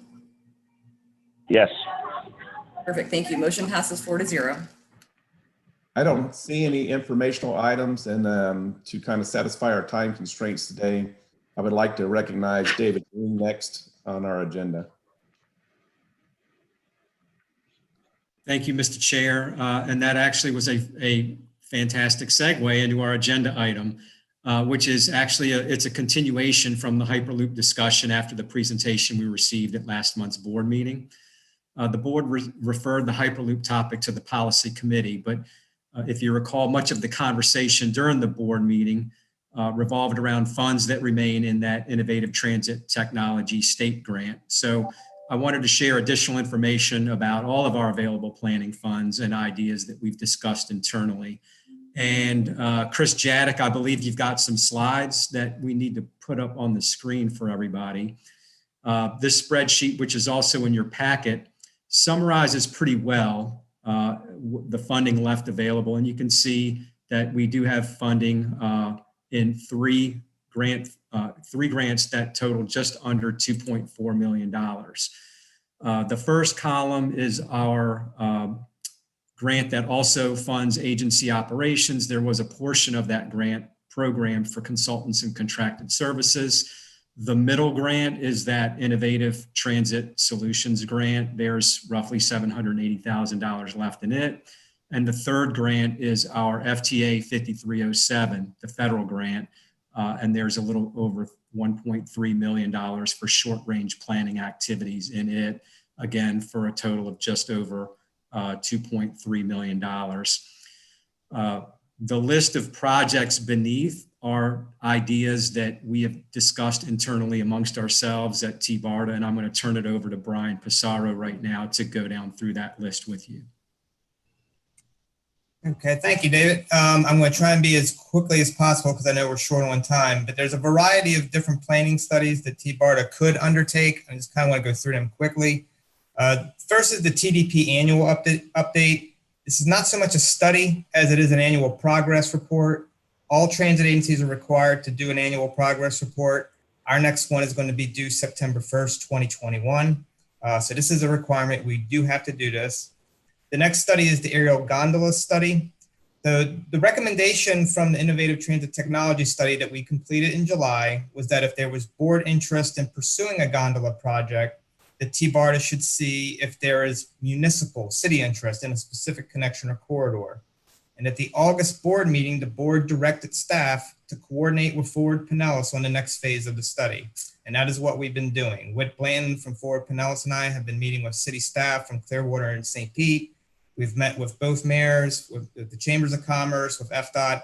There does seem to be interest in moving forward on this study. Whit and I will soon be beginning work on developing a detailed scope of work. Our goal is to have the procurement underway by January. The next two studies on that list are studies that TBARTA could do in partnership with PSTA and HART. TBARTA is not yet in a financial position where we can fund transit service. But what we can do is we can help local transit agencies with short-range planning studies that they do not have the funding to do. This is a way for TBARTA to demonstrate value to our partners. So one of those is the Smart BRT Corridor Study. This is a study that TBARTA would do in partnership with PSTA. 34th Street is PSTA's next premium BRT corridor. FDOT's agreed to add red pavement marking on 34th Street. PSTA has a draft scope of work for a transit signal priority needs analysis. The original budget was for $175,000, and the scope included preparation of design plans for the TSP and a concept of operations. So this is a study that would actually lead to something being built. In conversations that we had with PSTA staff, we talked about the idea of enhancing that scope of work. Keep the existing scope that's focused on the TSP, but add a task for the consultant to do an assessment of what would be needed to make the corridor ready for transit automation. And we added another $25,000 to the budget for that task. The next study is the HART Network Evaluation and Short-Term Service Plan. This is HART's comprehensive operation analysis. The purpose of this plan is to identify and prioritize service that HART could implement in the next 2 to 3 years, assuming that the state Supreme Court allows the 1 cent sales tax to go forward.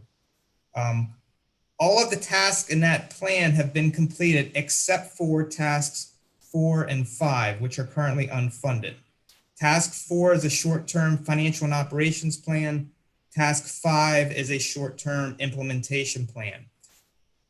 If we were to do this, TBARTA would be providing HART $102,000 out of our OPS grant through an MOU so that they could complete tasks 4 and 5. And we think this would be a good opportunity for TBARTA to help HART.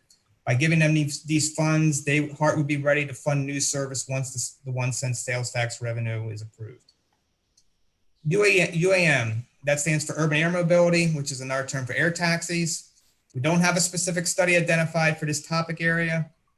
In the ITT study, it stated that because air taxis are adopting the same business model as a transportation network company like Uber or Lyft, it's unclear what direct role TBARTA would have in air taxis. So what the study recommended was that TBARTA could invite air taxi developers to come present at TBARTA, which we've been doing. We've had a presentation from Lilium, Next month, we'll have another presentation from WISC. I'm trying to coordinate a webinar with a group called the Community Air Mobility Initiative. Another recommendation from the study was that we could collaborate with NASA on a model that they are developing to identify best locations for vertiports. And we're doing that. We are actually collaborating with NASA and the Hillsborough MPO on that right now. The ferry PD&E study. This is the MacDill Ferry PD&E study proposed by HMS Ferry that's being tossed back and forth between Hillsborough County and Hart. The most recent estimate we had for that study was $2.4 million. That's a high dollar item, but it is something that we could help Hart and Hillsborough County with if they wanted us to. Hyperloop. We've had a lot of discussion about Hyperloop. Because Hyperloop is expected to serve trips in the 200 to 500 mile range, the study recommended that the state take the lead in developing a statewide steering committee, which TBARTA could take part in. Something else that I want to point out, something else to consider from the study is that based on all the information that was gathered by our consultant on Hyperloop, 2035 is the earliest anticipated date that anyone would see a Hyperloop project in operation.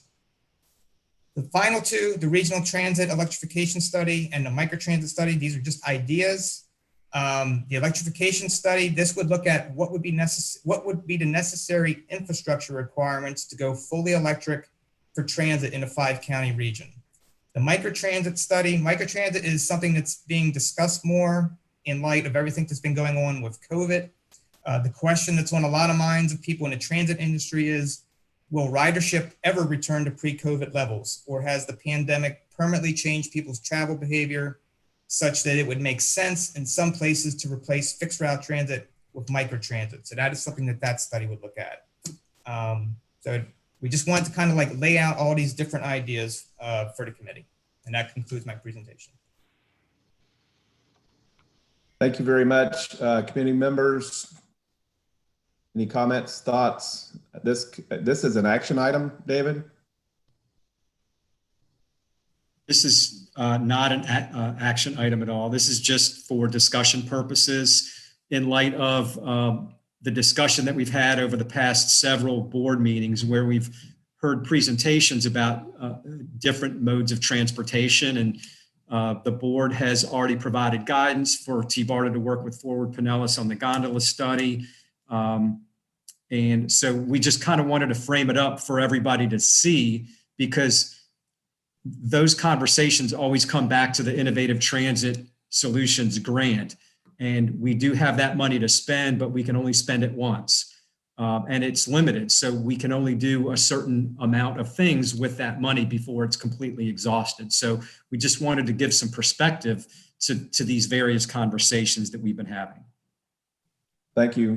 Perspective very much appreciated. Committee members, any comments? Commissioner Long, you're recognized. Thank you. And I've lost my ability to see everybody with this chart up here, but if I'm reading this chart right, David, you want to use operating grants for other issues. And since that pays so much for TBARTA, it's a little, that makes me a little uneasy considering the fact that we don't have any new secured funding revenue. Is that right? You're muted, Dave. Commissioner Long, is that the funds in the first column that you're looking at? Yeah.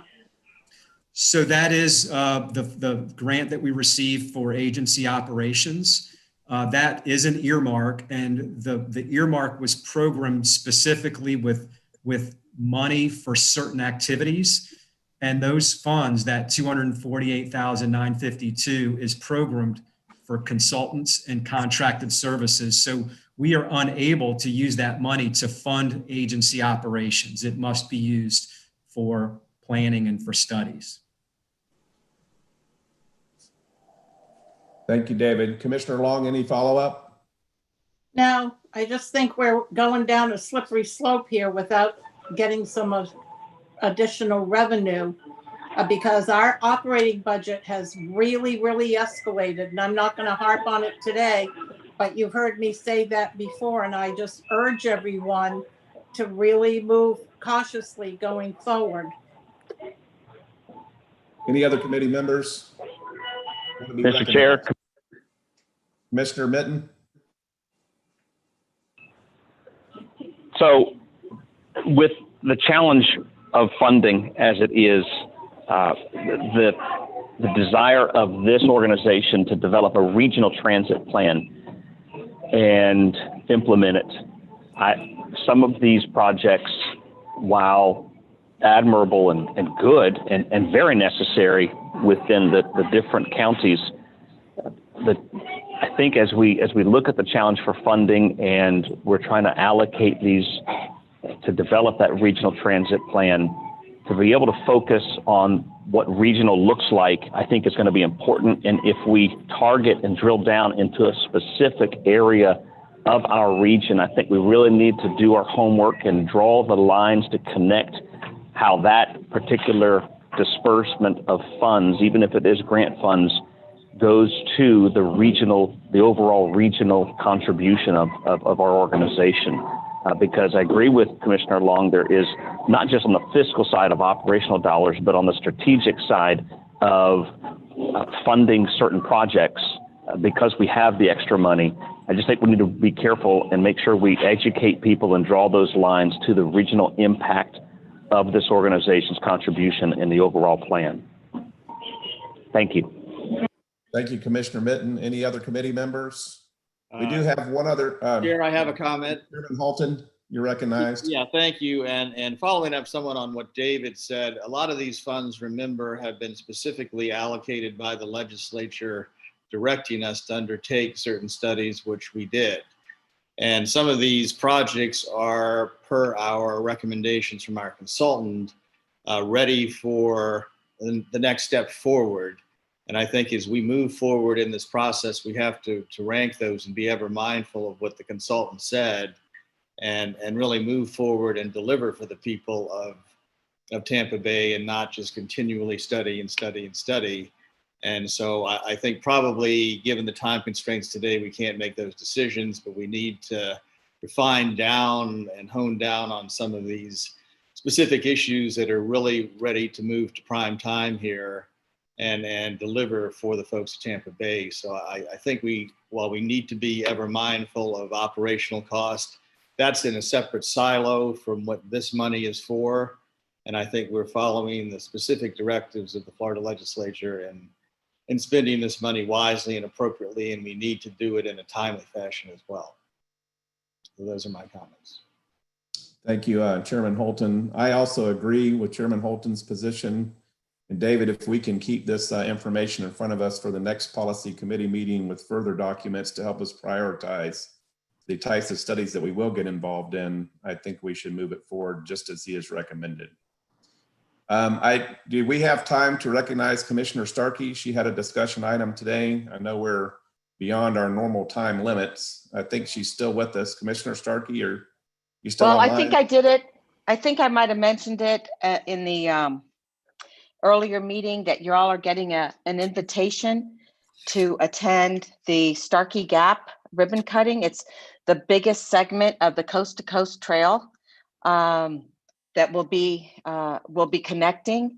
I started working on this connection when Governor Bush was in office.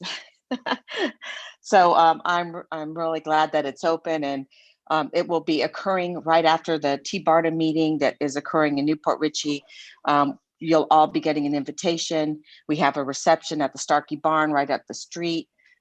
Feel free to bring your bike if you'd like for a ride if you want. And it's just a beautiful trail, and we hope that everyone can stay for a little bit afterwards. Commissioner Starkey, on the agenda, we had you down today for a brief discussion on the Hillsborough County BOCC funding restriction. Do you want to discuss that item also? Oh, I'm sorry.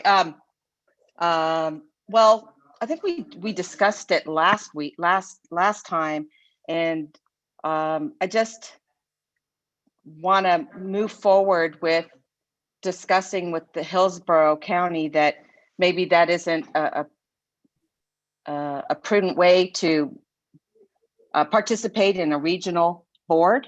But sorry, I wasn't prepared to make any remarks. I thought I was going to be off of this because I'm in North Carolina at a wedding. So Just the same comments I made last time, that we're concerned in Pasco County that it's not a regional approach or a regional solution to restrict your money towards the lobbying efforts. So, and I think Secretary Gwynn had mentioned that maybe some of the points that were being told to the Hillsborough folks may not have been 100% accurate. So with that, I will mute myself. With that brief discussion from Commissioner Starkey, I would like just to move to adjournment so we can get our main board meeting moving today, unless there's any other pressing comments that a committee member may like to make. Do I have a motion for adjournment? I'll move to adjourn. Motion, second? Second. We are adjourned. Thank you. Chairman Holton, it's all yours. Okay, Chris, thank you. We'll move right into the board meeting since we've run a little over time here, but deservedly so. So I'll call the meeting to order. Welcome everyone to the October TBARTA Zoom board meeting. Jennifer, please call the roll. Jim Holton. Here. Cliff Manuel. Here. Commissioner Long. She seems to have stepped away. Mayor Castor. Here. Mayor Kreisman. Here. Rich McLean is absent today, as well as Commissioner Kemp.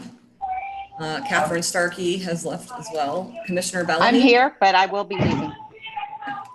Commissioner Bellamy. Here. Commissioner Mitten. Here. Commissioner Seal. Here. David Gwynn. Here. And LK Nandam.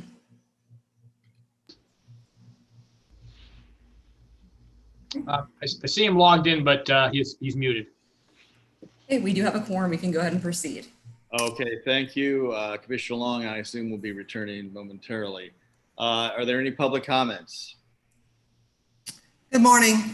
My name is Terry Bowers. I'm a TBARTA staff, and I'll be monitoring the public comment line today. We do not have anyone at this time that wishes to speak, but we do have 2 emails that was sent to us that will be read by my coworker, Chris Jaddick. Chair Holton, if you could please recognize Chris Jaddick to read those into the record.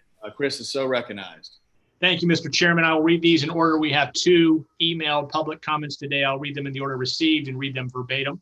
The first is from Cornelius Neal Constantino of FASTA, Florida, Tampa Bay Metro. FASTA, Florida has recently introduced to TBARTA 3 major Tampa Bay Metro mobility initiatives. The first was a recommendation to study the proposed Tampa Bay Metro Consortium business model with the following provisions. 1, each of the 5 county bus systems operated independently within their county, but they commit to provide market-given Metro services. The commitment would be based on a X number of seat miles of Metro service, their buses that cross county lines. Consortium model would increase efficiency by economy of scale. 1 business entity for each of the major management functions versus the present 5 separate operations. 2, no corporate, management, or other employee positions are reduced by attrition. No hires until those employees retire. We hope you understand the second proposal as practical game changer to start in 2021. We asked the TBARTA staff to review the proposed beta system of community-based micro transit circulator, also known as Jitney systems. The third system we recommended was M-Ways, that would be autonomous mobility corridors using Tampa Polk Street M-Way from Union Station to Old Port Tampa as a model. We would also like you to consider that TBARTA adopt Open Ledger Governance, OLG. OLG would require TBARTA finances when expenses and income are posted on their ledger. That would be available to anyone who wants to see, review these, how the line items are posted. OLG will increase effectiveness and efficiencies of all organizations and will also control, prevent unauthorized or illegal financial actions. Open ledger governance is simple, technical, possible today at a very low cost. The logic of OLG is simple, i.e., government spends our taxes and is unequivocal that we citizens have an inalienable right to see real-time how the money is spent. It is our objective to slowly expand OLG to all levels of government starting with TBARTA and the proposed Metro Jitney systems. And that is from Cornelius Neil Constantino of FASTA Florida Tampa Bay Metro. The second comment comes from Yanis Borgos. A conflict in my schedule will not allow me to be present by phone for tomorrow's public hearing. I am in favor of Hyperloop TT. Hyperloop is the first breakthrough in transportation in almost a century. The advantages of Hyperloop travel are transformative and create economic opportunity for our communities.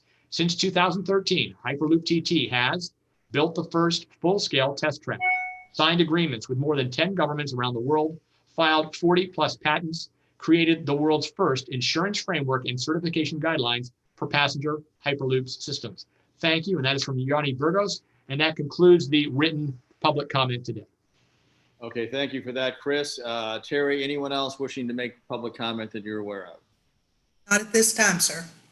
Okay, thank you very much for that. We'll move on to the consent agenda items.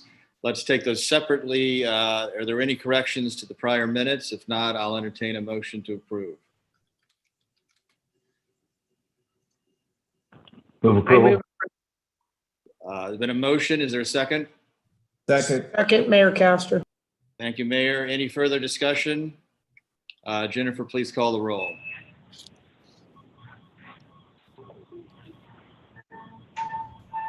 Jim Holton, Yes? Cliff Manuel, Yes. Commissioner Long, Mayor Castor, Yes. Mayor Kreisman, Yes. Commissioner Starkey, looks like she's left, Commissioner Bellamy, Yes. Commissioner Mitten, Yes. Commissioner Seal, Yes. and Commissioner Long, would you like to vote on the minutes? Yes, Okay, perfect. Thank you. So motion does pass. Okay, thank you. And next up is the 2021 meeting schedule. David, can you briefly take us through that? Yes, thanks, Mr. Chair. Last month, we distributed a draft board meeting schedule for calendar year 2021, and we were made aware of no issues with those dates. So we wanted to get those dates approved and then begin coordinating the meeting locations. Okay, has everyone had a chance to review those? Are there any questions or issues with those meeting dates?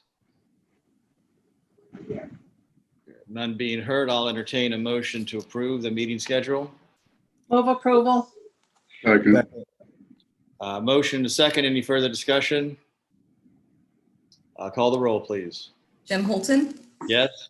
Cliff Manuel, Yes. Commissioner Long, Yes, Mayor Castor, Yes. Mayor Kreisman, Yes. Commissioner Bellamy, Yes. Commissioner Mitten, Yes. and Commissioner Seal. Yes. Okay, motion does pass 8-0. Okay, thank you. Moving on then to information items. David, you're recognized for an air taxi update. Yes, thanks, Mr. Chair. You may recall we received a presentation in July from Lilium updating us on their technology and where they are with their research and development. The board then wondered how we might be able to partner with them and asked me to contact them to see what support we could offer in helping bring air taxis to Tampa Bay. I've had several conversations with them, but this slide summarizes what would be involved in them making that decision. And it really comes down to these 6 activities, which start with building a business case. As you can imagine, they need to identify possible routes that would attract the most potential riders and then evaluate demand to make sure enough exists to actually support a service like this. They'd also be interested in any opportunities that might allow them to accelerate their plans sooner than later. Lilium can handle those first 3 steps on their own and wouldn't need any help from TBARTA at all. Our support would come with those last 3 items that deal with landing sites. And if you recall my update last month about our partnership with NASA and the model they're developing to identify the best locations for air taxi vertiports, we're already helping in this area. Lilium also indicated they would need 2 sites to set up an initial network, ideally which would involve one location downtown and another at an international airport. I went ahead and contacted TPA since it seemed to be the most logical airport, and they are supportive of the concept, but need to determine a couple of things. One, where to physically locate a landing pad within the airport property, and then two, how air taxi operations would interact with their own airspace. Both of those questions will be addressed during their master plan update. FAA requires airports to update their master plan every 7 years, and TPA will begin theirs next year with a completion date in 2022.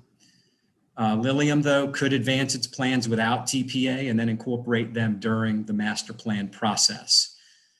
Immediate next steps from our standpoint will be to continue dialogue with Lilium and help identify and assess possible landing sites. So that concludes my update, but I'm happy to take any questions. Members, questions for David on this? Okay. Any other questions? Okay, none being heard, we'll move on to agenda item 6, which is discussion and action items. And first up is the legislative subcommittee report, and Commissioner Long, you're recognized for that. Thank you so much. We had a robust conversation during our legislative meeting this morning, and the board and the committee has recommended to the board that we move forward with our initiative to try once again to secure a specific revenue source of $1.5 million. At the same time, we are working with the same policy changes that we had last year that involved being able to do electronic voting. And now that we've had almost a year of working on Zoom, that seems to be working pretty well. We're hopefully going to be able to get those changes implemented. And the third thing was that we want our 2 mayors of the 2 largest cities to be able to designate someone from their councils to be able to sit in at TBARTA when they are not able to be here, because the issues that we're discussing are so pertinent to these 2 major cities in our region. And so we'll continue trying to make that amendment to our statute as well. And that is the end of the report, although we are continuing to work with Secretary Gwynn as well as our secretary in Tallahassee to be able to change a little bit of policy to give us more flexibility in terms of how we spend the SIS dollars, the strategic intermodal monies that are so right now constrained. And more to come on that issue, because we are going to have to put a very strong advocacy group together, both for our state legislature and for our partners at the federal level.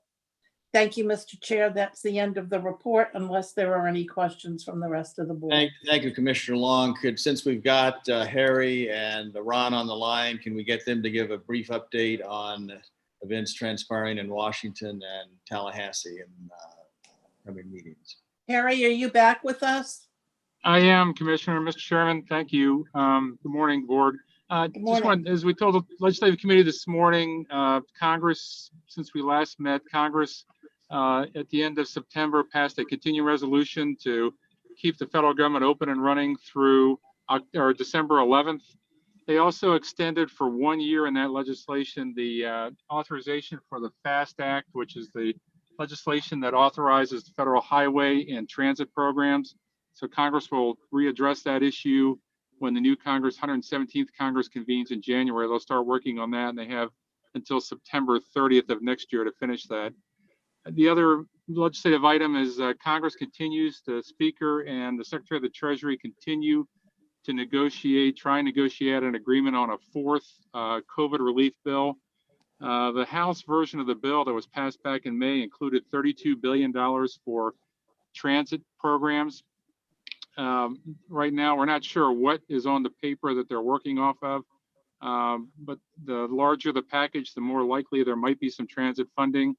The Senate Republican, Senator McConnell's offering an alternative, which is a smaller bill. The Speaker's bill right now is down to about $2.2 trillion. The Senate Republicans are proposing a bill of about $500 billion.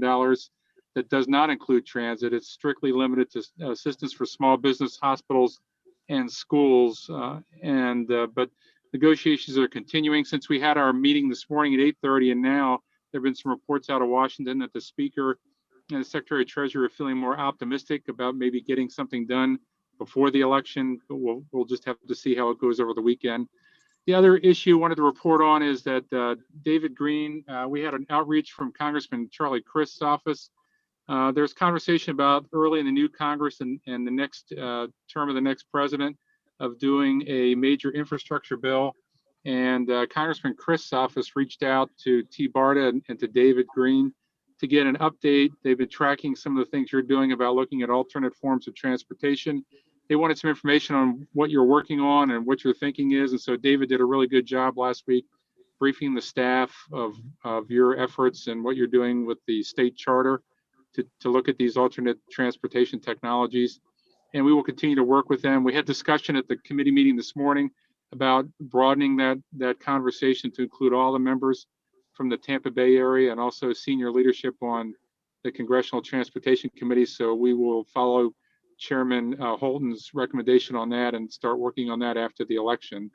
So Madam Chair and Mr. Chairman, I think that's the report. Happy to answer any questions. Members, questions? Okay, thank you for Harry for the report. Ron, can you give us a state report? Yes, sir. Thank you, Mr. Chairman, members. Just briefly here, elections just over 2 weeks away, as you all know. Organizational session in November. We're hearing there'll be no committee week in December. Most likely there'll be 2 committee weeks in January and February. Session starts in March. Our goal this morning would be hopefully you all will approve this agenda to allow us to go secure bill sponsors and also get members to be able to sponsor our appropriations requests. We can get all that lined up. Our goal would be have all of that done for you in November and December, where we could actually hit the ground running for our January committee weeks. Commissioner Long did a great job kind of summarizing our agenda. The only thing I would add is under our appropriations request, and I'll say it, for the full board, as I said to the committee this morning, our goal there is to get $1.5 million in revenue from general revenue and not from trust funds that could potentially have an impact on some of our transit partners and other partners out of the Tampa Bay region. So our goal there is, once again, to try to get a line item specifically to TBARTA and use some version of general revenue, working with our legislative leadership out of the House and Senate out of Tampa Bay. I'd be glad to happy to answer any questions.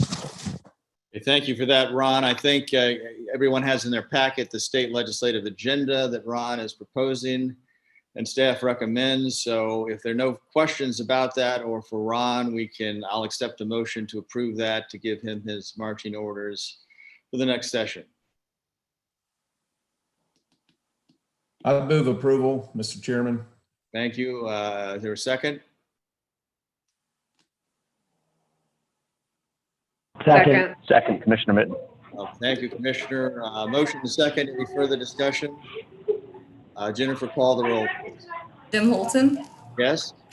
Cliff Manuel, Yes. Commissioner Long, Yes. Mayor Castor, Yes. Mayor Kreisman, Yes. Commissioner Starkey, Commissioner Bellamy, Yes. Commissioner Mitten, Yes. and Commissioner Seal. Yes. Okay, motion does pass 8-0. Okay, thank you. And Janet, any further comments here before we move on? No, that's the end of my report. Thank you, Mr. Chair. Thanks for that report. And we'll move now to the Finance Committee, and you're recognized again for that report. Well, the best thing I can say about the Finance Committee is we have money in the bank today. So that was kind of nice and refreshing, since you all are aware of the struggles that we've had. Is there anything else that you'd like to add, David? I think, we're moving forward. We've got money. Again, I'm just going to say it. You're going to hear me constantly say it. I worry about our operating budget. I think we need to get projects done. That's the end of my report. Thank you. I think we have 2 items that we need to vote on, one of which is the Executive Director's compensation packet. Oh, yeah, that little thing. Yes, we did make a recommendation to approve a 3% increase for David, given the fact that he's really done a good job steering the ship and ensuring that we do have money in the bank. So I would hope that we could get a motion and a second on that issue. Yeah, let me ask you to make that motion, please, and I'll accept a second, and we'll have the full board approve it. Okay, I would move that we appropriate 3% increase to David Green for compensation that, raised this year. Is there a second? I'll second it and add a comment that I think he's done an excellent job for all of us, and I really enjoy working with David, so it's well recognized and earned from my perspective. Thank you for that, and I will echo those sentiments as well. Motion and second, any further discussion? This is Mayor Castor. Yes, Mayor. I appreciate all that David has done. I think he has done an amazing job, but in this particular time, I can't approve increases for anyone in pay. In our city, we haven't taken any increases, and I just think this is a very difficult financial time across the nation, and I just wouldn't feel comfortable voting for an increase in pay at this time. Okay, I appreciate those comments. Anyone else? Okay, none being heard. Jennifer, will you call the roll, please? Tim Holton, Yes? Cliff Manuel, Yes. Commissioner Long, Yes. Mayor Castor voted nay. Mayor Kreisman, Yes. Commissioner Bellamy, Yes. Commissioner Mitten, Yes. and Commissioner Seal. Yes. Okay, motion does pass 7-0. Okay, thank you for 7 to 1, that. I believe. Jennifer, Pardon? I think it was 7-1. Mayor Castor. Sorry, 7-1. Mayor Castor was opposed. Yes, so noted. All right, the motion carries. The next action item is the Regional TD Program Agreement with USREF. Chris, can you go over that? Yes, thank you, Chair. Good morning. You may recall TBARTA has partnered with USERV in a grant application to the CTD to provide cross-county trips to the transportation disadvantaged. To that end, TBARTA and USERV have developed a contractual agreement which lays out TBARTA's and USERV's obligations. TBARTA's obligations include taking the lead in developing and implementing marketing efforts to educate the transportation disadvantaged community about the services which will be promoted on TBARTA's website, social media, and community forums. TBARTA shall cooperate with the community transportation coordinators to ensure USERV receives accurate transportation disadvantage eligibility lists. We are aware that there may be CTCs that are hesitant to share their eligibility list and are preparing for that reality. TBARTA shall fund the customer satisfaction surveys and annual reports required by this program. TBARTA shall provide the trip data and information needed to prepare the required annual reports. The contract term shall run through June 30th, 2023, or until funding is discontinued by the CTD. If CTD does not award the grant, then this agreement shall immediately terminate. We will know if this grant has been awarded on October 28th. Fiscal impact, TBARTA has committed to $150,000 per year for marketing and support services. These expenses will be funded by local contributions or included in TBARTA's approved operating budget. The staff is asking TBARTA board approve their agreement with USERV to provide marketing and support services for the Regional Transportation Disadvantaged Service Plan. Thank you, members. Any questions for Chris? Okay, none being heard, I will accept a motion on staff's recommendation to approve this contract. I'll make this motion, Chair. Second. With a motion and a second, any further discussion? Jennifer, please call the roll. Jim Holton, Yes? Cliff Manuel, Yes. Commissioner Long, Yes. Mayor Castor, Yes. Mayor Kreisman, Yes. Commissioner Bellamy, Yes. Commissioner Mitten, Yes. and Commissioner Seal. Yes. Okay, motion does pass 7-0. Thank you for that. Okay, Janet, anything further from finance?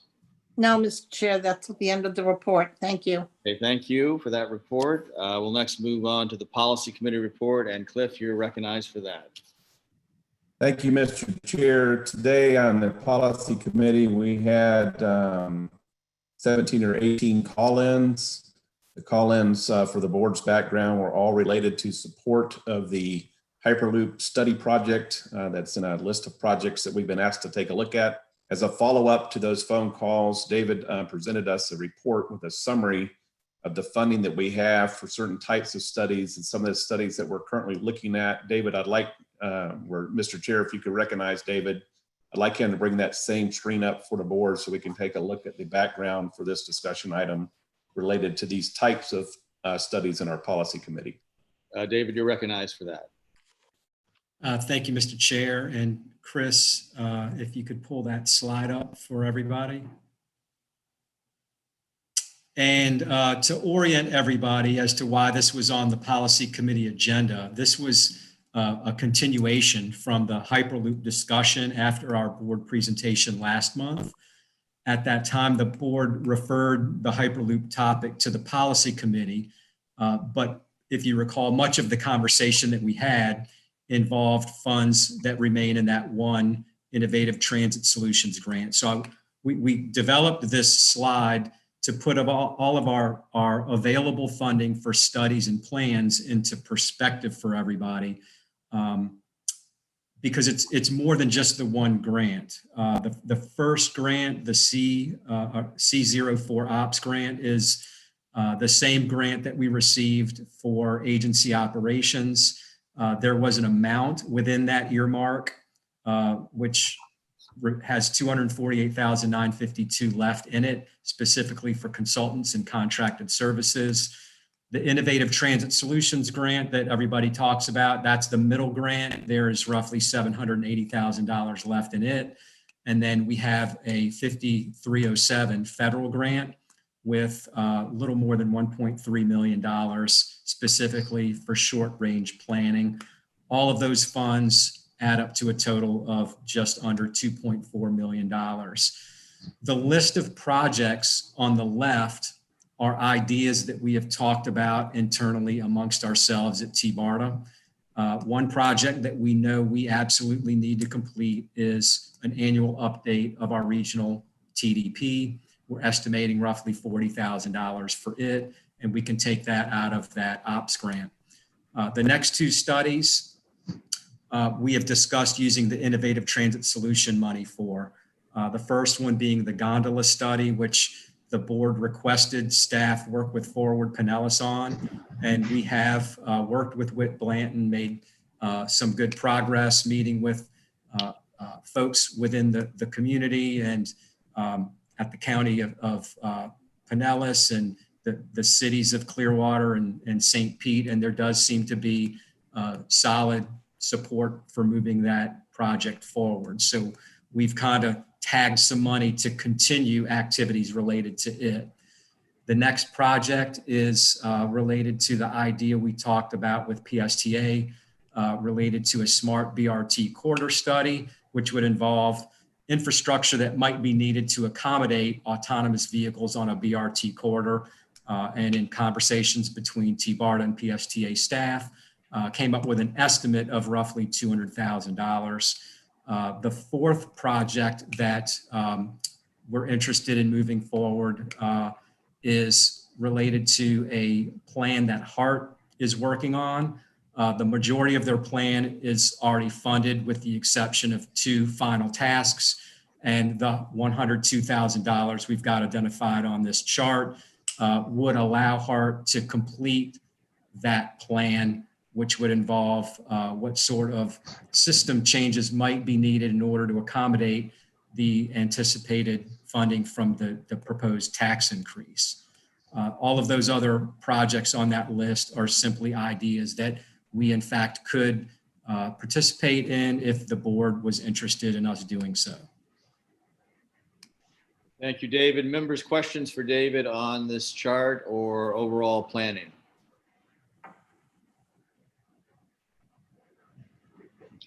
Okay. Mr. Chair, Commissioner Mitten, I just wanted to reiterate what I mentioned in the policy, hopefully to articulate it perhaps a little bit better. When we're looking at these disbursements of these funds, as we drill down into the local disbursements, I think it's important that as a regional authority, we are very intentional about educating and articulating how those local monies spent on projects affect the regional transit contribution of the organization. And I appreciate this conversation today and having it out in front of everyone. So I just wanted to comment as a policy that we need to be very intentional. Thank you.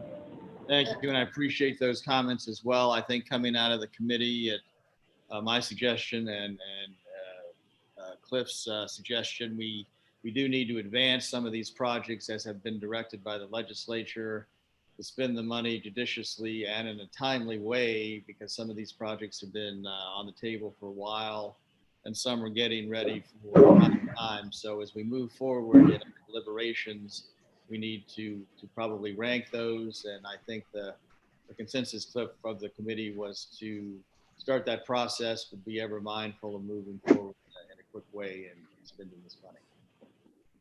I totally agree, and thank you for that summary, Chairman Holton. The only other minor discussion item, go ahead. Someone else want to be recognized? Yes, was there, I still see the chart. I don't see the other. I don't see the full screen, so I can't see who's. Committee member wanted to be recognized. I'm sorry, I can see you now. I don't see any hands up. Nobody? Please proceed, Cliff. The only other brief discussion item we had was from Commissioner Starkey. She has left, but she just wanted to bring up again very briefly an invitation that she's provided to us to attend an event that's going to be at the Starkey facilities after our next board meeting, which will be held in Pasco County. She's going to provide each member of the board an invitation for that event forthcoming. And then she also mentioned briefly that she was disappointed and wanted to see the Hillsborough County Commission and some of the funding decisions they've made recently kind of restructure themselves back to a positive pro-transit position for the entire region.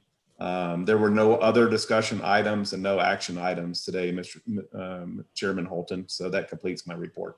Okay, members, any questions for Cliff before we move on? Okay, thanks for that report, Cliff. Next up is the Citizens Advisory Committee, and Bill, you're recognized. You're on mute. I can't hear you. You're muted. Thank you. Thank you, Mr. Chairman. Good morning, members of the TBARTA board. Briefly, your Citizens Advisory Committee met this past Wednesday. We had a very good meeting, very productive and long meeting. The only recommendation I want to bring to your board this morning is a follow-up on a recommendation that came when Bill Johnson was chairman of the Citizens Advisory Committee. At that time, the CAC recommended some form of recognition for transit workers during this difficult COVID time. I think the board will recall there was a general consensus that they've been doing yeoman's work. So our CAC would like to ask the TBARTA board to craft some form of recognition.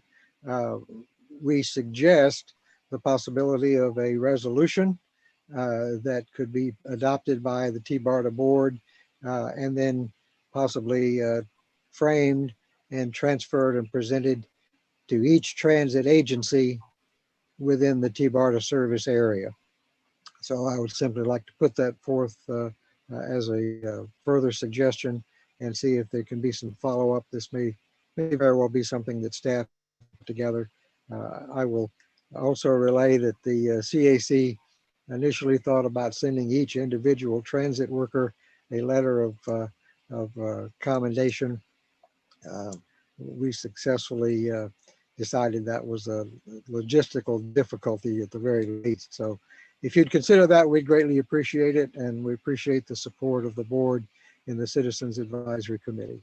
Thank you, Mr. Chairman. That completes my Thank you, report. Bill. And that is a very worthy suggestion, I think, and we owe them a debt of gratitude for all the work they've done in these very challenging times. So I will direct our staff to work with you guys in crafting a resolution to bring up at a future meeting, doing just as you suggest. Thank you. Thank you very much. Members, any other questions for Bill? Okay, thank you for that report, Bill. My pleasure. Next up, Kurt, you're recognized for the Transit Management Committee.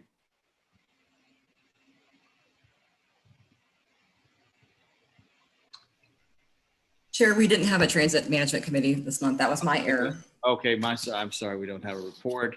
Next up is my report, which I will be brief. Obviously, everyone is anxious to see what happens with the elections, and not too much is going on now in DC or Tallahassee in terms of funding, but hopefully as we move forward, we'll be able to come up with some creative ideas doing that. The Finance Committee today discussed some different approaches. I think Chair Long has indicated potentially looking at CIS money to fund transit dollars. And we've also looked at some of the rail funds to be diverted, and potentially some of tolling revenues in the area, the TBARTA district area, to be used to fund transit projects, since our recurring revenue doesn't seem to be a reality now. But as we move forward, I would encourage everyone to meet with their legislators and their members of Congress to discuss these opportunities and work together as a team to get us going after the outcome of the election. So that's all I have. I'll now recognize David for his executive director's report. Thank you, Mr. Chair. I just have one announcement today that we received a first place FPTA Marketing Award for the public engagement related to our regional TDP and Vision 2030. A lot of thought went into that, the outreach strategy and video, and how to inform people about the importance of regional transit and generate support for the long-term transit vision. We're honored to get some recognition for the plan, and I thank staff and the Tyndale Oliver team for all the hard work that they put into this project. The only other thing is on electronic meetings. Executive Order 2246 remains in place until November 1st. So we are planning to be in Pasco County for committee and board meetings on November the 13th. We have no meetings in December, so those will be our final meetings of the calendar year. Future meeting topics remain intermodal centers and express service from downtown St. Pete to the airport. Birthday wishes this month to Secretary Nandam. Happy birthday to you.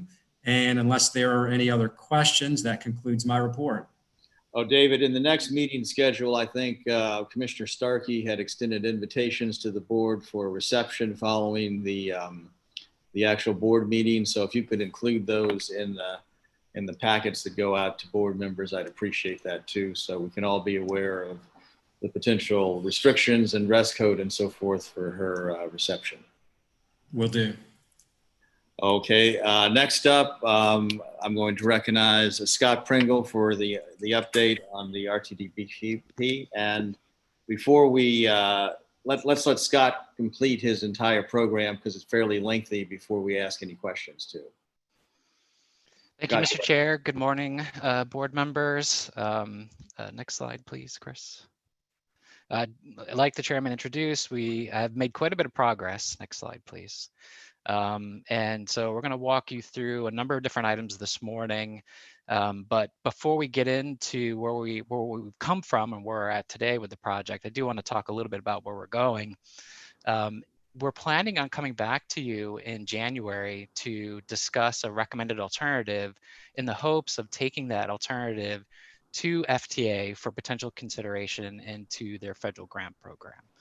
So that is what we're working towards right now. And to that end, we actually have our first introductory meeting with FTA October 28th. That's with the Atlanta regional offices. So we'll also let you know some of the feedback we're getting from FTA as we introduce the RRT project concept. Next slide, please.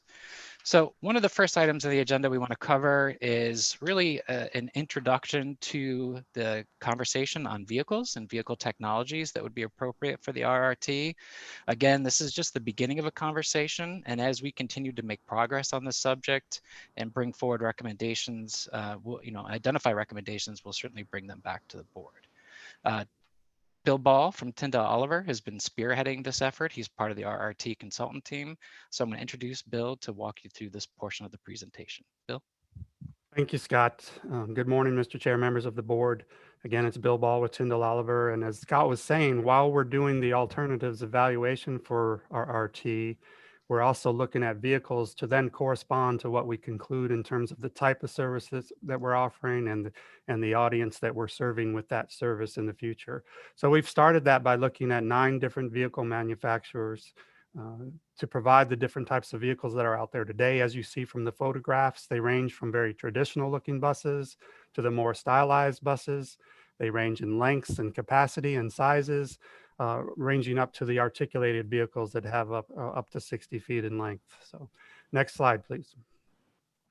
So we identified 4 key considerations. The first one we feel is the most important is the seating capacity that corresponds to the demand that we project for the service. But we also looked at 3 other important considerations as well: the technology itself, the passenger experience and the comfort of the vehicle, as well as the cost. Next slide. So we start with seating capacity. This just emphasizes the importance of understanding the ridership and what the peak load that we might expect on a given vehicle at a given point in time that the service is operated. And then we want to come up with an optimal seating capacity range to help narrow the focus for the types of vehicles that we're looking at. This illustration shows the Sunrunner bus that is being acquired for the Sunrunner service. And this has a capacity of about 31 persons, but it also has accommodations for 2 wheelchairs and 4 bicycles on the bus as well. Next slide. So when we look at ridership at this point in the current operating plan and looking at the different alternatives, we're seeing a maximum peak bus load at any given point in time of up to the range of 40 to 45. That's the maximum amount on the bus. So what we did at this point in the analysis was put together an optimal seating capacity range, about 35 to 50 as an initial way of reducing the options down to a smaller set of vehicles so that we're matching capacity to meet that demand that we're estimating. And that's being refined as we finalize the alternatives as well. Next slide. So if you look at the 9 different vehicle manufacturers on this chart, you see the range of seating capacity that those manufacturers offer from a low end to the high end and the vehicles that they offer in between as well. If you hit the next slide, Chris, you'll see that optimal capacity range that I just mentioned, 35 to 50 seats. Each of these manufacturers offers vehicles in that range. It does eliminate some of the smaller vehicles, and it eliminates the larger articulated vehicles that have the higher capacity if we base it on the seating capacity range that we've identified. Next slide. Next step was to look at technology itself. Of course, we're looking at the 5 major technologies: diesel, CNG, hybrid, hydrogen, and battery electric. And going through the pros and cons, we're not going to get into those details today, but I will mention some things about technology today. And we also want to keep tabs on the autonomous technologies for buses as well. Next slide. So if you look at the history dating back to the mid-1990s, this is the distribution of the vehicle fleets of U.S. bus services around the United States. You can see in that yellow the amount of diesel fuel buses going down over time and the alternative fueled vehicles increasing over time. So certainly a trend in the industry is to go towards alternative fuels. And then if you look at the next slide, Chris, you also see that recent BRT projects that have been implemented around the country, most of them are looking at alternative fuels as well in terms of the type of vehicle they offer. And some of them are electric, some of them are CNG, some of them are hybrids. So there are opportunities and lessons that we can learn from other systems around the country that have already acquired vehicles recently. And I've also included the Sunrunner vehicle on this slide as well. Next slide. We also important to look at the vehicle range by technology, whether it be a tank of full fuel tank or one charge, how far can that vehicle go on that charge or tank of fuel? And it ranges dramatically from diesel down to battery electric. So we just need to keep that in mind as we plan for the type of service that's going to be operated on the corridor. Next slide. We also want to be sure that we're adaptable because we don't know exactly when we're going to acquire and when we're going to start operating these vehicles. So we want to keep tabs on technology. The future is clearly automated and electric and connected. We're not there yet necessarily for the buses that we're talking about, but by the time we acquire vehicles, maybe we will be. We just need to keep tabs on that and be adaptable if the time is right. Next slide.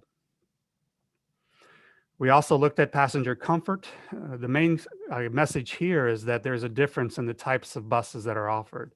For example, if you look at commuter coaches, the seats are forward facing. They're generally more comfortable and designed for longer trips on the interstates or freeway systems, whereas the traditional BRT vehicle accommodates better accessibility to the bus, either level boarding or low floor boarding, as you see in the bottom picture here, and the differences in a wheelchair and bicycle accommodations as well. So there's pros and cons of each of those types of vehicles. One good example I'll mention is that, for example, at the Flatiron Flyer in Denver is a service that's on a freeway system. They initially were going to go with the traditional BRT vehicle. They went out and the decision makers actually rode the bus, a typical BRT bus out in Los Angeles, and their conclusion was that the noise that they saw was not what they were looking for their service in Denver. So they end up going with the commuter coaches because of the comfortable ride, a more quiet ride in their case. But other systems around the country are choosing the more traditional BRT vehicle that you see at the bottom there. Next slide. And the last slide I'll mention today is the range of cost for the different technologies. You can see they're substantially different. The alternative fuels are generally more expensive than the diesel, but they have some pros and there's pros and cons to all of these. So what we're doing now, and we're not going to necessarily get into those details today, is looking at not just the capital costs that you see on this slide, but also the operating and maintenance costs that also varies dramatically from technology to technology. I'll just mention that hybrid, for example, is cheaper to operate and maintain than diesel is. So there are some benefits, even though it may be more expensive. So we're looking at all of these issues, and we'll continue to bring that information to the board as we get further on in the alternatives analysis. With that, Scott, I'll be glad to take any questions now before we move on to the next part of the presentation. I think, as the chair indicated, we'll hold questions into the end. Sounds good. If that's appropriate, Mr. Chair. I think that's a good idea. Okay, thank you. So thank you, Chris. Next slide. So we've made a lot of progress on looking at our station areas. You know, we've had several conversations with the board over the past several months and done a lot of work on the alignment and how the service could actually operate in the interstate. So what we've been focused on now is how do we connect to the communities and what are our station location opportunities? So we took a 3-tiered technical approach.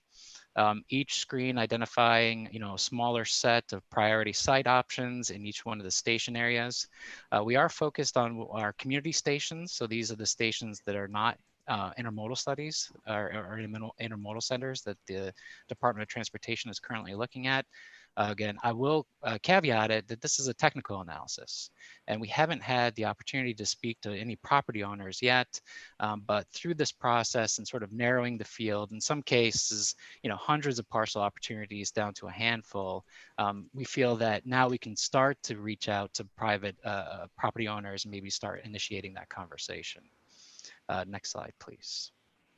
So the last screen, the screen 3, which was taking, essentially, the top 10 site opportunities that passed the earlier screens, and we applied it to this 4 category evaluations. And what we also did is we created essentially a parcel or a fictional parcel for inline stations. And we applied this same process and same technical scrutiny to an inline station opportunity as we did the offline stations.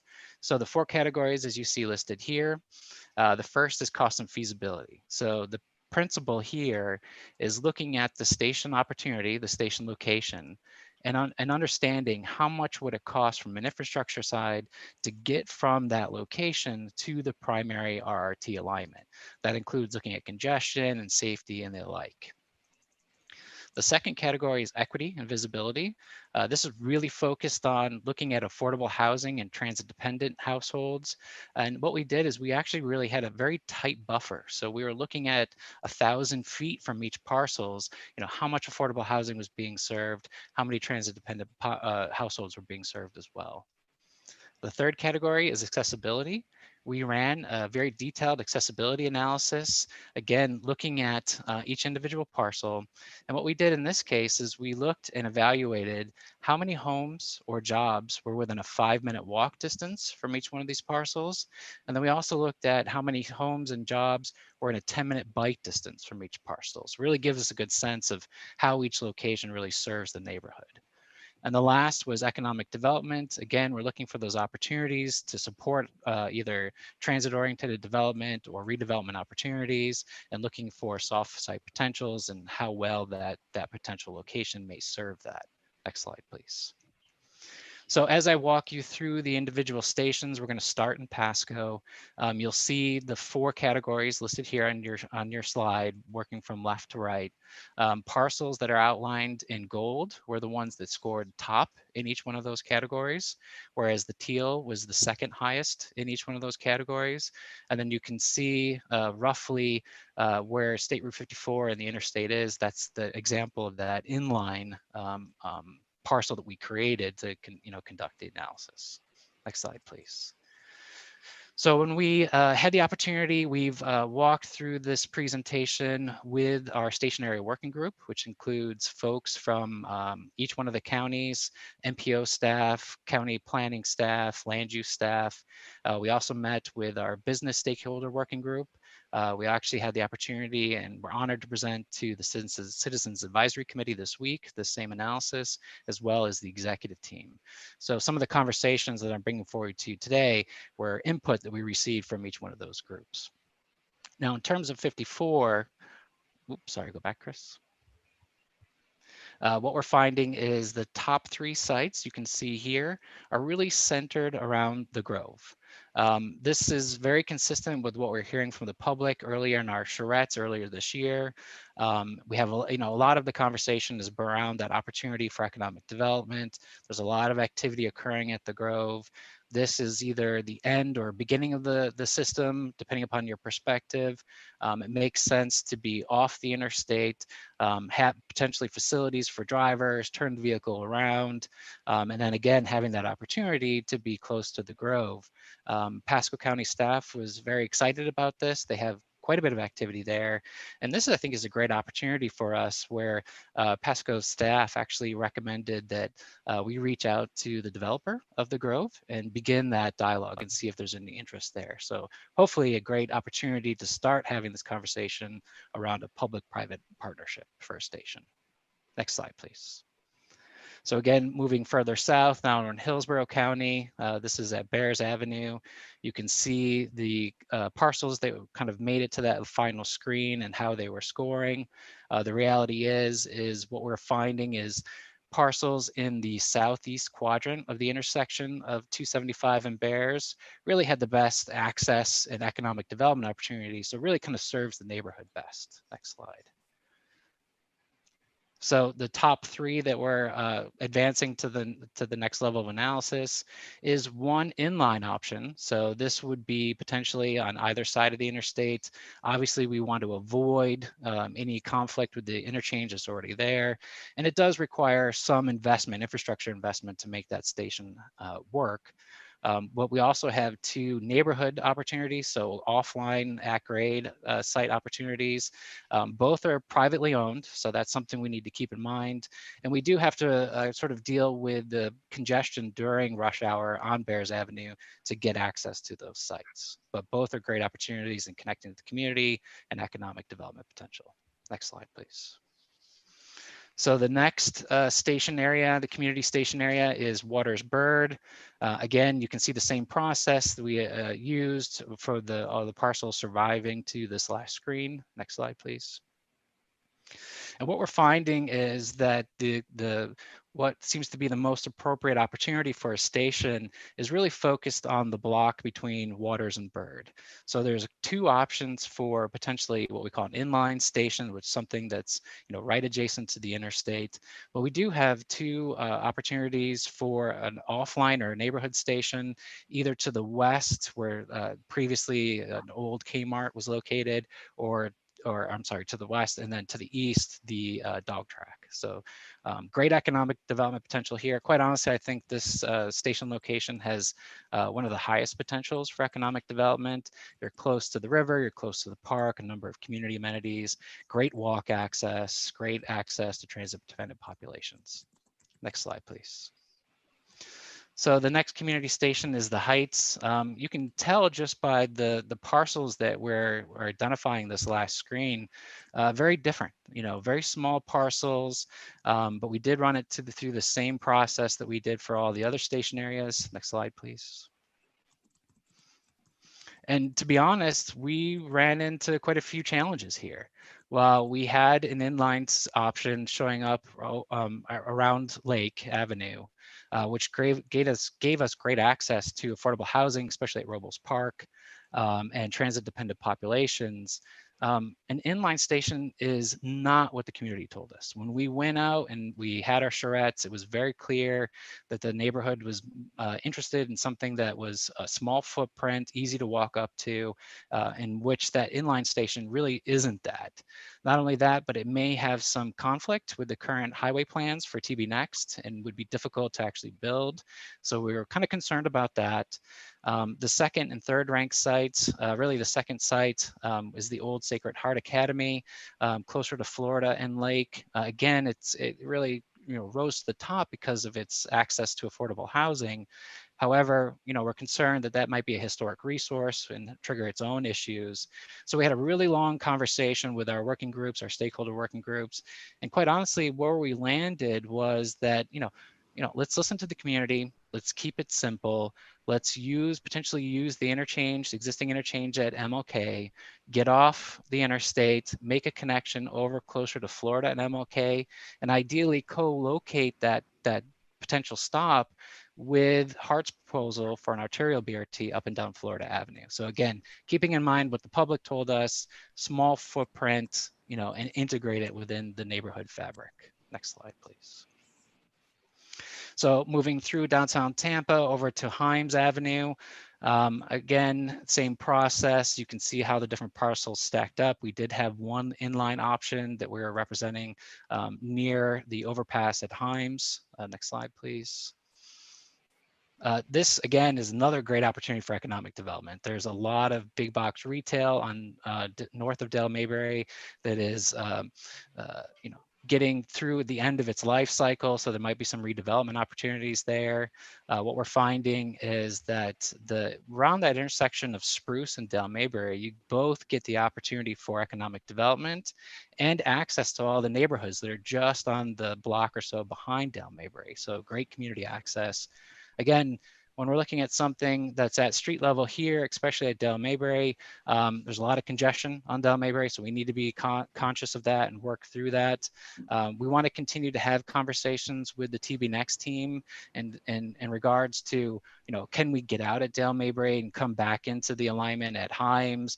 Maybe there's an opportunity for some connections both north and south of the interstate. For example, if the developers at the Midtown development were interested in having a connection, maybe we have some options there. But we also identified the inline station at Himes as something that we'd like to move forward, although recognizing that probably this inline station would represent the highest level of investment of any inline opportunity that we have across the corridor. Next slide, please. So moving through West Shore Intermodal Center, jumping over to Pinellas, again, same process, walk through the 4 different categories. Next slide, please. And the 3 that we'd like to advance here, you can see them on your screen. We have 2 neighborhood stations ranked first and second, and then an inline option. The inline option is at 62nd Avenue. Again, could be something that's immediately adjacent to the interstate. Whereas our number 1 and number 2 ranked sites could use 54th, the existing interchange, to get off the alignment, make connections in the cluster of development near Haynes Road and 54th. Again, a lot of the benefit to that particular area is getting access to the neighborhood, walk access, bike access, and the like. So as we continue through this evaluation, you'll see we have a variety of different opportunities, both in neighborhood, at street level, and inline. We're going to continue to evaluate each one, and really the conversation is going to be around operational efficiency, which is what the inline stations provide us, versus integration and effectively serving the neighborhoods, which a lot of these offline or neighborhood stations will provide us. Next slide, please. So as you can see, we made quite a bit of progress on the station locations. The next step is developing a series of architectural design concepts for each one of these stations. Again, just like the vehicle conversation, this is the beginning, not the end. These are not what we're recommending at this time in terms of architectural styling, but you can kind of see where we're headed in terms of the design of each one of these stations. They will certainly be refined, and the idea is that ultimately we have essentially one architectural palette that represents the project across the entire system, and that we have different levels of or sort of footprints for these stations. Footprints that fit well into a neighborhood, or footprints that fit well into the interstate environment. So right now we've got 3 prototypes. You can see the 3 neighborhood prototypes listed there, and 2 inline prototypes. Next slide, please. So this is an example of a very small footprint station architectural style. Again, this is something that could actually be fit within the existing right-of-way for a local street, a very small footprint. But again, we're going to make sure that we're including all the passenger amenities, off-board fare collection, real-time passenger arrival information. We even have an iconic mast so that, as people are moving through the neighborhood, they can clearly see where the station is. Next slide, please. Now this is a little larger footprint, could be something still at street level in a neighborhood, but it might be part of one of those parcels that we were just talking about. Again, a lot of the conversation is making sure that we provide that comfort for the rider and protect them from inclement weather. You can see the different architectural styling here in this concept. Next slide. Same idea, neighborhood station, a little bit different style. Again, you can see how we're kind of working through a couple of different architectural concepts as well for these stations. Next slide, please. So now we move into the inline options, station options. This is a great example of what a station could look like if we do have that boarding and alighting platform adjacent to the interstate, whereas you have folks getting on in the vehicle up at the interstate level, but yet you have this opportunity to carry that facade down to street level and potentially have some room for a coffee shop or some first floor retail and great accessibility from that local street access point. So that's a concept that we're working through now. The last prototype, admittedly, next slide, please. So one of the things that when we're talking about the interstate, our architectural team is very focused on making sure that we provide comfort for our patrons using the service, which means protecting them from the noise on the interstate. This is a few examples of what a sound wall could look like. Again, I apologize, Secretary Gwen, we have not had the opportunity to present this to you. I certainly want to work with the TB Next team to make sure that we're not suggesting anything that's not feasible within the larger TB Next program. So we'll be having that discussion, I believe, in a couple of weeks. Next example is something that would be a station that's where we're operating in the median of the interstate. So this would be somewhere between West Shore and downtown Tampa. A great example would be the West Shore Intermodal Center. Again, from the architectural team's standpoint, the focus was on that rider convenience. So you can see it's a fully enclosed loading and unloading area with sliding glass doors. Again, this is very rough, but you can kind of see where we're going in terms of architectural styling. Next slide, please. So the last item on the agenda is giving you an update on our parking needs for the project.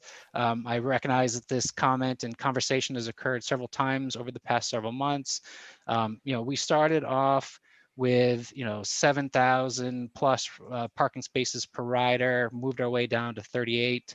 Those were really placeholders. We were just looking at having enough spaces for the riders because we hadn't got to that point in the process where we could really dig into the details and start going through station by station and really understanding what the parking needs may be. So we've done that. And what we've identified is we feel we could potentially need about 800 to 1,400 total parking spaces to serve the RRT project.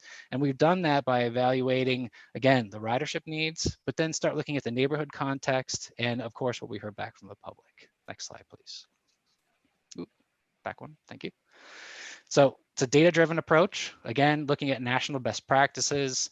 We looked at a number of different national examples. We can provide those references if you're interested. But then the next cut was, again, looking at the neighborhood. So we looked at automobile ownership in each one of the neighborhoods.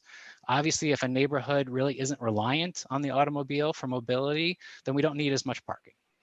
Whereas in the same vein, when you're looking at what we anticipate for folks walking or biking to a station, again, we don't need quite as much parking in those areas. So it helped us sort of toggle different factors of parking needs. And then ultimately, the last item is what the public told us when we had our outreach. And what this did is we listened to the public, and in some cases, we either capped parking needs based on the public's input, or we actually provided minimums. Because, for example, in Pasco County, there's a lot of conversation that they needed parking because they anticipated driving to the station. So we did that. Next slide, please. So this is just a quick example of that automobile ownership. You can see both in Pasco County and in Pinellas County, especially the Gateway area, where our higher automobile ownership neighborhoods, whereas when you get into the urban area, everywhere from Birds to West Shore and 62nd to downtown St. Pete, those were lower ownership station areas. This is our walk bike access. Again, no surprises here. More of those urban stations had a greater degree of walk bike access. So again, didn't need quite as much parking in those in each one of those station areas. This is the input we got from the public in terms of what their choices were, in terms of the amount of parking, their first choice, second choice. Again, that's what helps set us up for determining, minimum parking spaces or maximum parking spaces. Again, Pasco is a great example of minimum where they really wanted to see parking, whereas the Heights neighborhood, we heard very clearly from the community that they wanted to maximize the amount of parking and keep that smaller footprint, as I discussed previously. Next slide, please. So this is how the needs, what the data is telling us, station by station.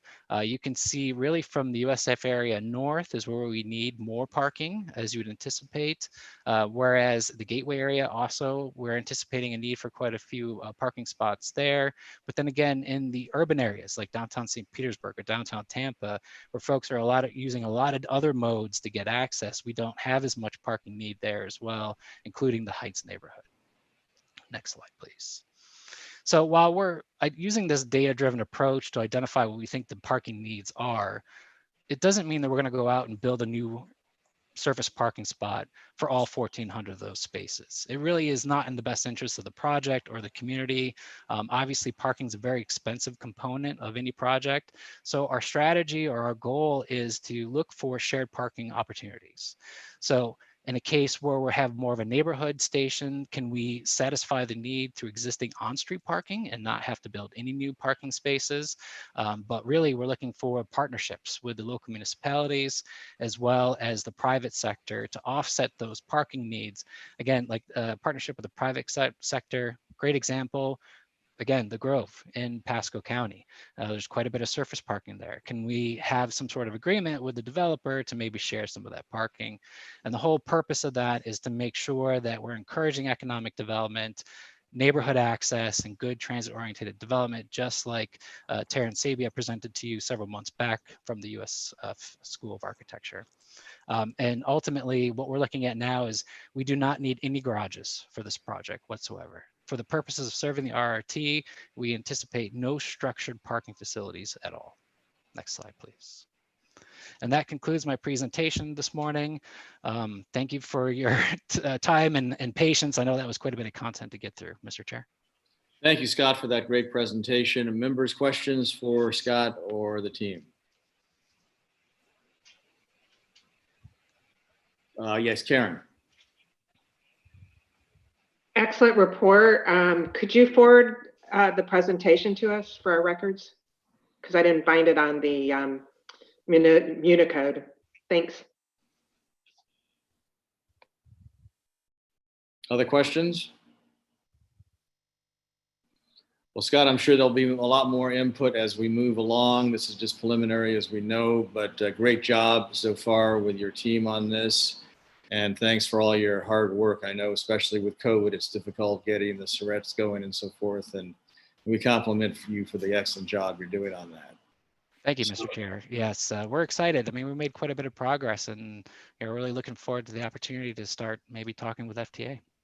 Absolutely. Look forward to it. A lot of good things happening here. If there are no further questions, is there any old or new business to come before the committee? Okay, none being heard, I'll accept a motion to adjourn. Move to adjourn. A meeting adjourned. Thanks, everyone, and we'll see you in November. Have a good week.